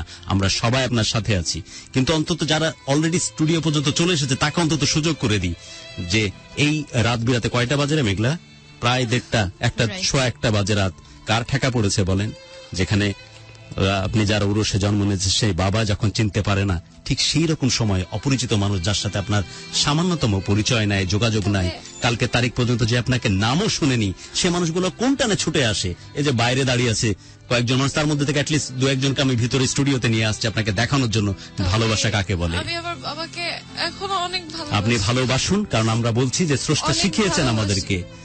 স্রষ্টা বারবারই বলেছেন, যদি বাবা মানে শোনেও বলবো যে বাবা তোমায় অনেক ভালোবাসি। এবং এর মধ্যে 2জন, আমি অলরেডি 2-1জনকে চাচ্ছি স্টুডিওতে নিয়ে আসতে। জি, আপনাদেরকে স্বাগত জানাচ্ছি স্টুডিওতে। এবং সেই সাথে একটু আমাদের সাথে কথা বলুন আগে। আমরা চাচ্ছি যে একটা মাইক্রোফোন। এইখানে বসে আছে আজকের অতিথি বন্ধু তারিন এবং সেই সাথে আছেন তারিনের মা। এবং আচ্ছা কি ব্যাপার বলুন তো, এই যে রাত বাজে 1:30, এই যে আপনারা চলে আসছেন, এবং আমি এটাই শুধু আপনার মুখ থেকে একটু আপনাদের মুখ থেকে শুনতে চান যে কি এক প্রণোদনায়। আপনারা তো শুনেছেন যে তারিনের বাবা তার দায়িত্ব এড়িয়ে যাওয়ার জন্য বিভিন্ন রকমের ছলা কৌশল করছে, আর আপনি এর আগ মুহূর্তে কি তারিন নামটার সাথে পরিচয় ছিল আপনার কোনো? আমার এই পরিচয় ছিল না, তাই 90.4 FM রেডিওতে নিয়মিত শুনি, এই সুবাদেই তার সাথে আমার পরিচয় হয়েছে। এই যে অনুষ্ঠানটির মাধ্যমে আপনার শোনা এবং সেই কারণে আপনার এই রাত বিরাতে ছুটতে ছুটতে এখানে আসা। তারিন বলছিলেন যে ভালোবাসা কাকে বলে, ভালোবাসা এইটাকে বলে, এইটাকে ভালোবাসা বলে, যে কি এক অদ্ভুত শক্তি বলে, দারুণ একটি কানেকশন তৈরি হয়ে যায় মানুষের সাথে মানুষের। বন্ধুরা আপনারা হয়তো দেখতে পাচ্ছেন না, যেহেতু এটা ভিজুয়াল মিডিয়া না, এটা হচ্ছে অডিও একটি মিডিয়া, এবং এইখানে ওই বন্ধুগুলো আমাদের সামনে অলরেডি স্টুডিওতে এসেছে এবং কিছু ইকোনমিক কন্ট্রিবিউট করতে চায়। জি জি, আমি আছি, আমার নাম হচ্ছে আবুল কালাম আজাদ। আবুল কালাম আজাদ, প্রাণ RFL জব করি। জি। আমার জবের সুবাদে আমার পোস্টিং হয়েছে মালয়েশিয়া। জি, মালয়েশিয়া পোস্টিং হওয়ার আগেও আমি অন্যান্য রাষ্ট্রগুলিতে আছি, এখন আছি আমি ছুটিতে আছি বাংলাদেশে। তো এই অনুষ্ঠানটা ছুটিতে আসার পরে নিয়মিত আমি শুনি, শোনার পরে আজকে সৌভাগ্য হলো যে আজকে স্টুডিওতে আসতে পেরেছি, এবং কি এইটার সাথে আমি কিছু কন্ট্রিবিউশন রাখতে চাচ্ছি। জি, অনেক অনেক ধন্যবাদ। এবং আপনার সাথে আরেকজন আছে, তার সাথে আমরা একটু পরিচয় হই। আমার নাম শেখ আব্দুল আহাদ। জি, আব্দুল আহাদ, আপনাকে স্বাগত জানাচ্ছি ভালোবাসার বাংলাদেশে। আমি প্রাণ RFL গ্রুপে চাকরি করি, আমি ইন্ডিয়াতে থাকি। জি আমি এক্সপোর্ট গ্রুপে চাকরি করি। জি, তো আমি যখন বাংলাদেশে আসি মাঝে মধ্যে আপনাদের অনুষ্ঠান শুনি, জি। খুব ভালো লাগে। জি। যে কাহিনীগুলো বলে, জি। খুব হৃদয় ছোঁয়া কাহিনী, জি। যা শুনে এই রাতে বাসাতে বসে থাকতে পারিনি, মনে করলাম একবার দেখা করে আসি, জি। এবং যদি পারি কিছু হেল্প করি। জি, অনেক এই জন্য চলে ধন্যবাদ। আসা। হেল্পটা তো বিষয় আছেই, এবং অনেক ধন্যবাদ এবং কৃতজ্ঞতা এই শক্তি এবং এই সাহসটাকে বাড়িয়ে দেওয়ার জন্য, যে আমরা আসলেই পারি একটা তাৎক্ষণিক একটা ক্যারিশমা সৃষ্টি করতে, যে ক্যারিশমার সাক্ষী এই ভালোবাসার বাংলাদেশ বহুদিন হয়েছে। আহাদ এবং আপনি আবুল কালাম, দুইজনকে অনেক অনেক ধন্যবাদ এবং কৃতজ্ঞতা, এবং আপনাদের সকলের পক্ষ থেকে, ভালোবাসার বাংলাদেশ যারা শুনছেন সকলের পক্ষ থেকে আমি কৃতজ্ঞতা জানাচ্ছি দুইটি মানুষকে। হ্যাটস অফ, স্যালুট জানাচ্ছি, যারা ভালোবাসার দারুণ একটি নজরানা এখানে উপস্থাপন করেছেন, এবং সেই কন্ট্রিবিউশনটা এখন পৌঁছে দিচ্ছেন আমাদের আজকের যিনি উপস্থিত আছেন তারিন এবং তারিনের মায়ের কাছে। দুইজনে প্লিজ একটু আমাদের একসাথে হয়ে আমাদের আজকের এই আহাদ এবং আবুল কালামের কাছ থেকে আপনাদের এই কন্ট্রিবিউশনটা গ্রহণ করুন, এবং আমরা চাইবো যে আমাদের ফেসবুকে এই ছবিগুলো যেন আপলোড করে দিই। যদিও আমাদের কন্ট্রিবিউশনের জন্য কোনো রকমের আহ্বান ছিল না, কিন্তু মানুষ থামতে পারেনি তার জায়গা থেকে। তারিন, কি মনে হচ্ছে ভালোবাসা কাকে বলে? আমি আসলে ভাষায় প্রকাশ করতে পারবো না যে আমি শুধু ভালোবাসা চাই। আমি কোনো আর্থিক কোনো হেল্প আমি চাই না, আমি চাই সবার ভালোবাসা, সবাই আমার পাশে থাকুক। এই কারণ আমি ছোটবেলা থেকে আমি ভালোবাসা ছাড়া আমি ঘৃণার পাত্র হয়ে বড় হয়েছি। কতখানি ভালোবাসেন আবুল কালাম জানিয়ে দেন। এটি তো ভালোবাসারই স্বাক্ষর, যেটি কন্ট্রিবিউট করছে এখন। ওনারা আসছে ভাই হিসেবে, আমার পাশে বড় ভাই হিসেবে। আমার ভাই নাই, বোন নাই, আমি একা। আমি আজকে ভাই হিসেবে ওনাদেরকে পাইছি, আমি অনেক লাকি। আমি মনে হয় না যে আমি আমার লাইফে এতটা সুখ, এতটা শান্তি, এতটা লাকি আমি কোনোদিন হইতে পারবো। সকল প্রশংসা সৃষ্টিকর্তার, যে তিনি আমাদেরকে সৌভাগ্য করে দিয়েছেন যে তারিনের জীবনের সবচাইতে ভালো সুন্দরতম দিনের একটি দিন আজকের এই দিন, যে দিনটি ভালোবাসার বাংলাদেশ স্টুডিওতে তিনি আছেন। আবুল কালাম আহাদ, প্লিজ। ম্যাডাম, আপনি যে কথাটা বলছেন, আসলে আপনি ওই দৃষ্টিতে না নিয়ে মনে করেন আজকে থেকে আমরা আপনার ভাই হিসাবে বোনের পাশে দাঁড়ায়। আপনি আর্থিকভাবে ওইটা ওভাবে নেন না, জাস্ট ভাই তার বোনকে জাস্ট গিফট করলো। ভালোবাসা জিন্দাবাদ। এবং এই ভালোবাসারই বহিঃপ্রকাশ এই অর্থ, যেটি ভাই হিসেবে তার দায়িত্বের একটি অংশ হিসেবে আবুল কালাম মনে করেছেন, তাই তো? এবং সেটি এখন পৌঁছে দিচ্ছেন তারিন এবং তারিনের মায়ের কাছে আবুল কালাম এবং আহাদ।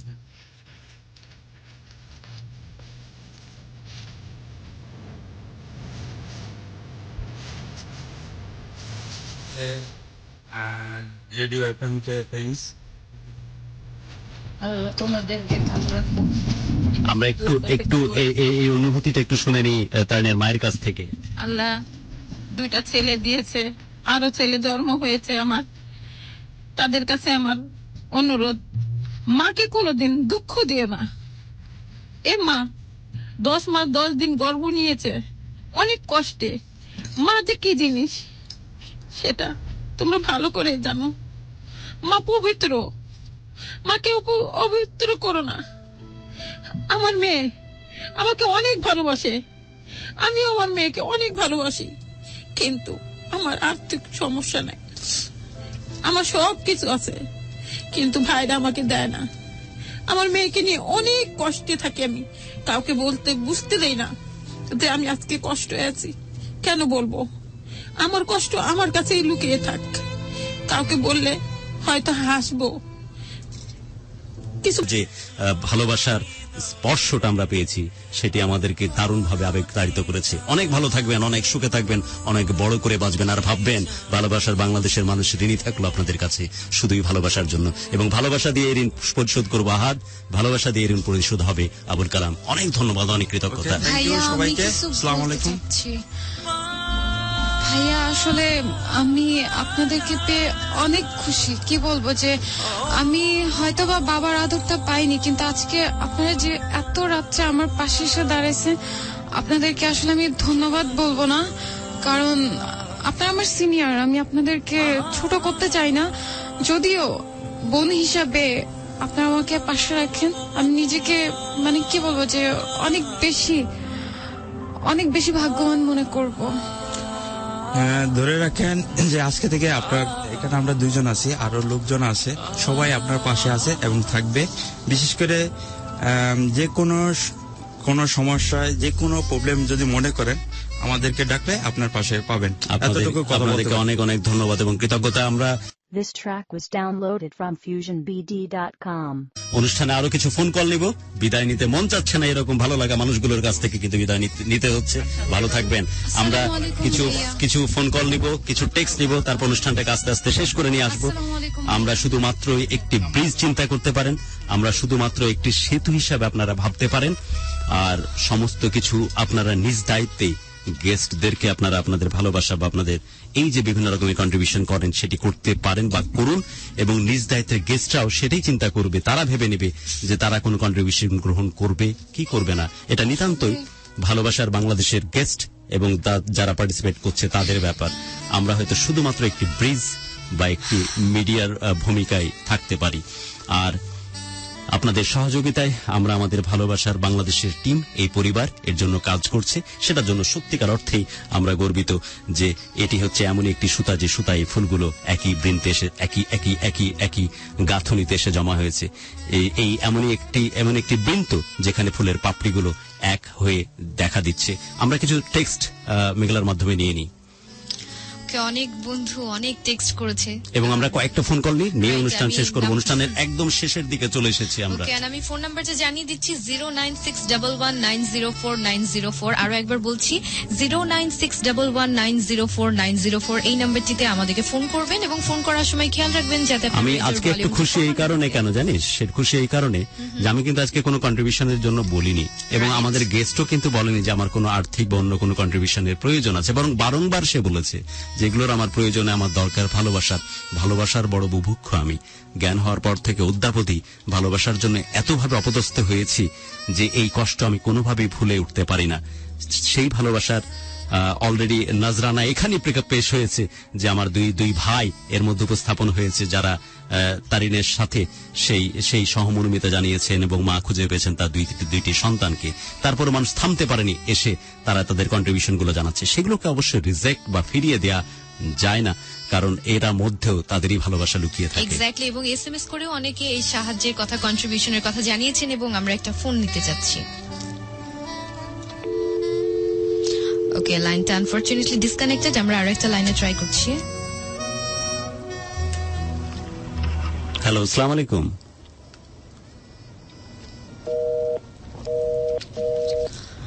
ওকে, কিছু এসএমএস পড়িনি। আর বন্ধু, আপনি এসএমএস করছেন আমাদেরকে 16260 এই নাম্বারটিতে, এবং রবিউল ইসলাম আছেন আমাদের সাথে মাগুরা থেকে, লিখেছেন আমি কেন তারিনের ভাই হলাম না।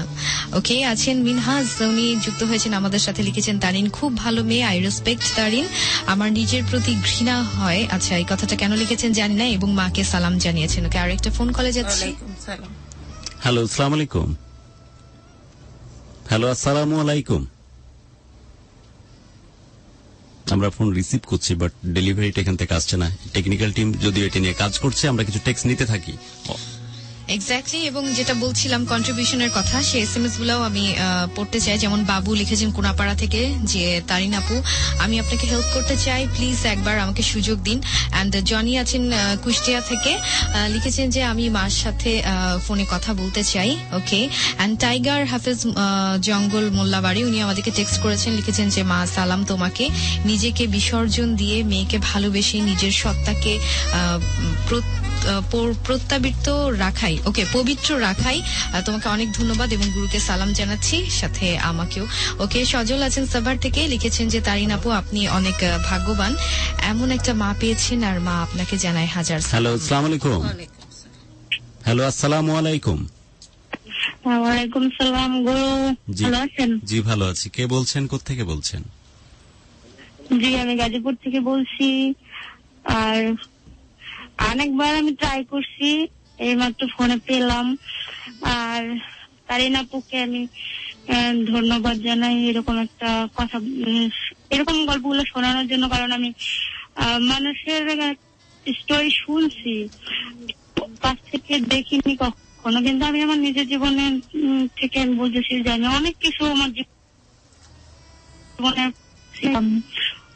তো করে গেলাম। ঠিক আছে, আমাদের লাইফে হ্যাঁ উনি মায়ের ভালোবাসা পাইছেন, আমার দুজনেই আছে, কারো ভালোবাসা পাইনি। এবং আমরা চাইবো যে আপনাদের পক্ষ থেকে এই ভালোবাসা চলতে থাকুক এবং এই ভালোবাসা দারুণভাবে সিক্ত করুক তারিন এবং তারিনের মাকে, এবং আপনাদের এই ভালোবাসা পৌঁছে যাচ্ছে মানুষগুলোর জন্য, যেটি আসলে অনেক বেশি দরকার ছিল এই তারিন এবং তারিনের মায়ের জন্য।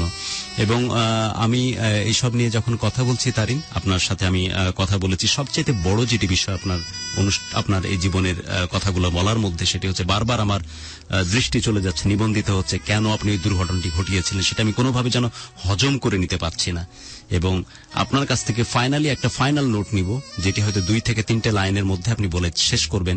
সেটি হচ্ছে ইন রিটার্ন, যে মানুষটি গোটা জীবনটাকে উৎসর্গ করে দিল আপনার জন্য, তাকে আপনি কি দিবেন?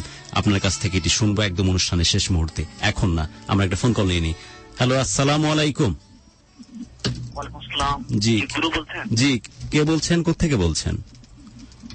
গুরু আমি সুমন বলছিলাম মিরপুর 1 থেকে। জি, আপনাদের অনুষ্ঠানটা আমি সবসময় শুনি গুরু। জি সুমন। আসলে আমার খুবই ভালো লাগে, আর সবচেয়ে বেশি ভালো লাগে গুরু, ভালো লাগলো যে আজকে আপনার সাথে আমি কথা বলতে পারলাম, সত্যি ভালো লাগলো। জি, আমারও খুব ভালো লাগলো যে আপনি সাথে আছেন। জি, যেগুলো খুব কষ্ট লাগতেছে যে আসলে একজন মায়ের কথা শুনলাম, যে মায়ের কথা শুনলে আসলে খুবই লাগে যে মাই পারে দুনিয়াতে সবকিছু করতে, যে মা পারে সন্তানকে মানুষ করতে, যে মা পারে সন্তানকে আজীবন বুকে আগলে রাখতে। কিন্তু শ্যামল, মা একটা আহ্বান জানিয়েছে যে মাকে কখনো কষ্ট দিবেন না, কিন্তু আমরা খুব ভালো করে জানি যে আমাদের দ্বারা মারা কষ্ট পেয়েই যান। আমারও মাঝে মাঝে উচ্চবাচ্য হয়ে যায়, আমিও বলছি মা ক্ষমা করে দাও, ক্ষমা করে দাও, ক্ষমা করে দাও, ভুল হয়ে যায়, ক্ষমা করে দাও, ক্ষমা করে দাও, স্রষ্টা সাহায্য করো আমাকে, এরকম ভুল যেন আমার দ্বারা না হয়।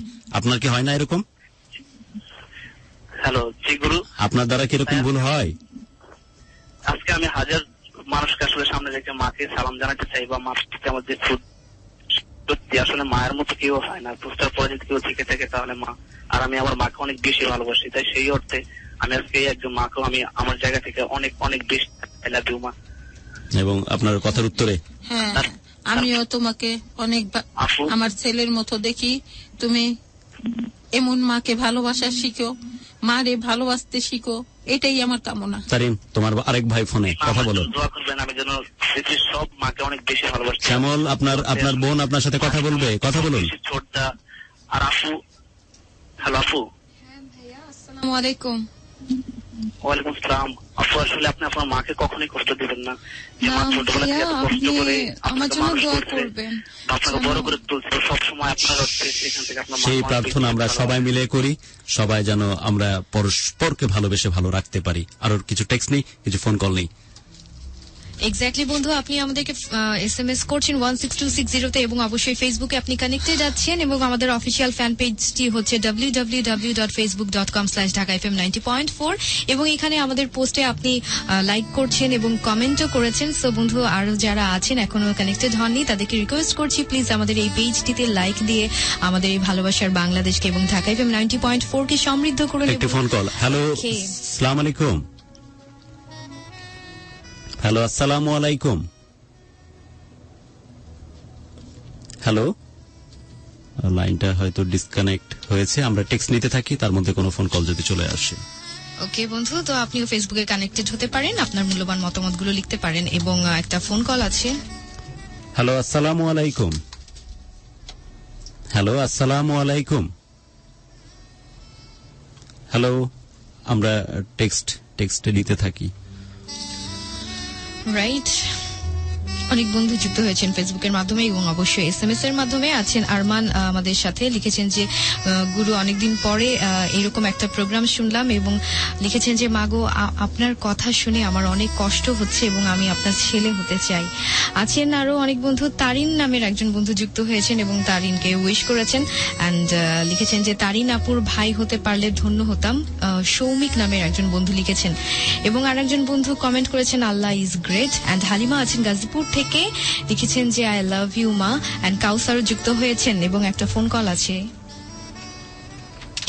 আমি যে টেক্সটগুলো আমাদেরকে পাঠানো হয় আমাদেরকে উদ্দেশ্য করে, আমাদের হয়তো যত বেশি আমরা টেক্সট নিতে পারি তত ভালো, কিন্তু অনেক সময় ঘটনা প্রবাহে টেক্সটগুলো নেওয়া হয়ে সম্ভব হয়ে ওঠে না।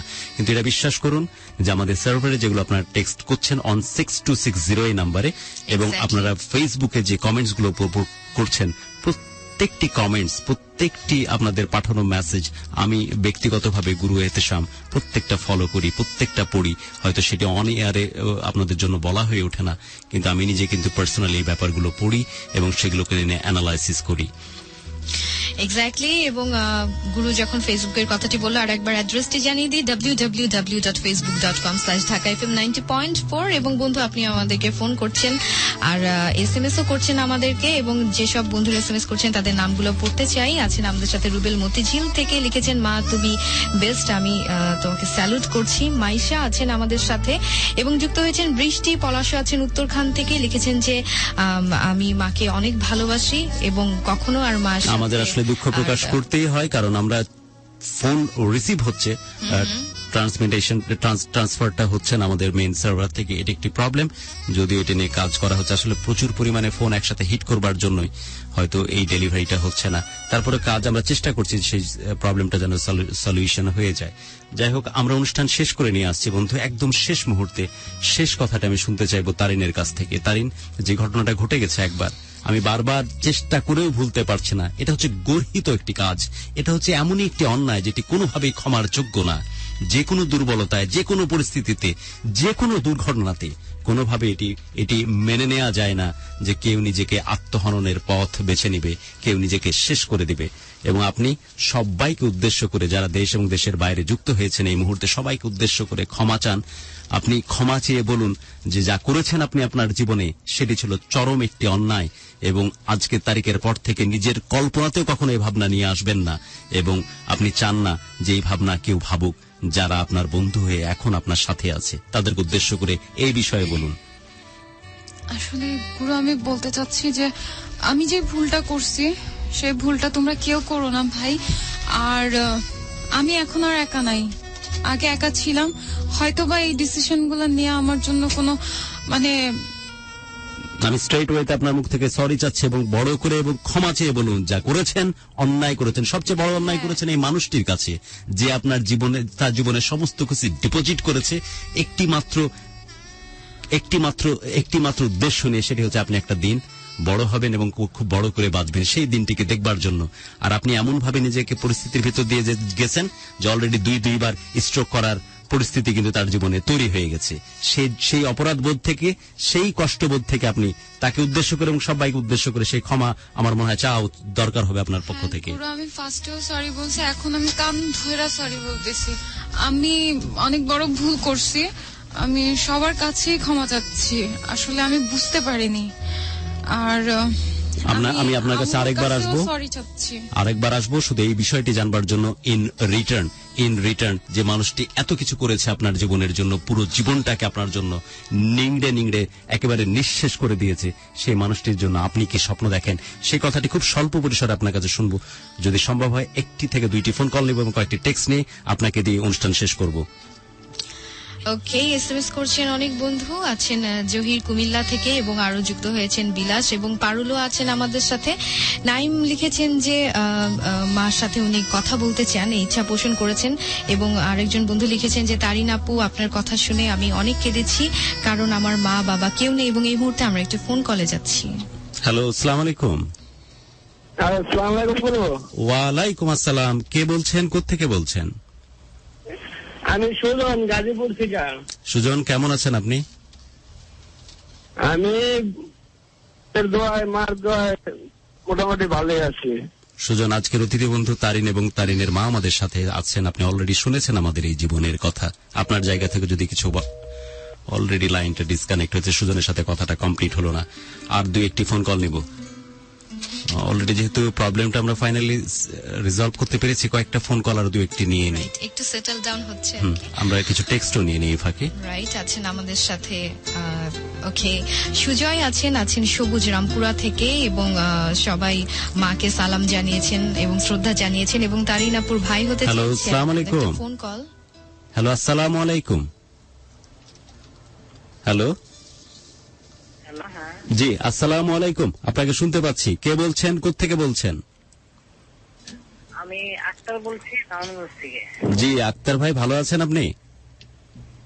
জি ভালো। জি, আজকে আমাদের অতিথি বন্ধু তারিন এবং তার মা, যদি আপনার জায়গা থেকে কিছু বলার থাকে।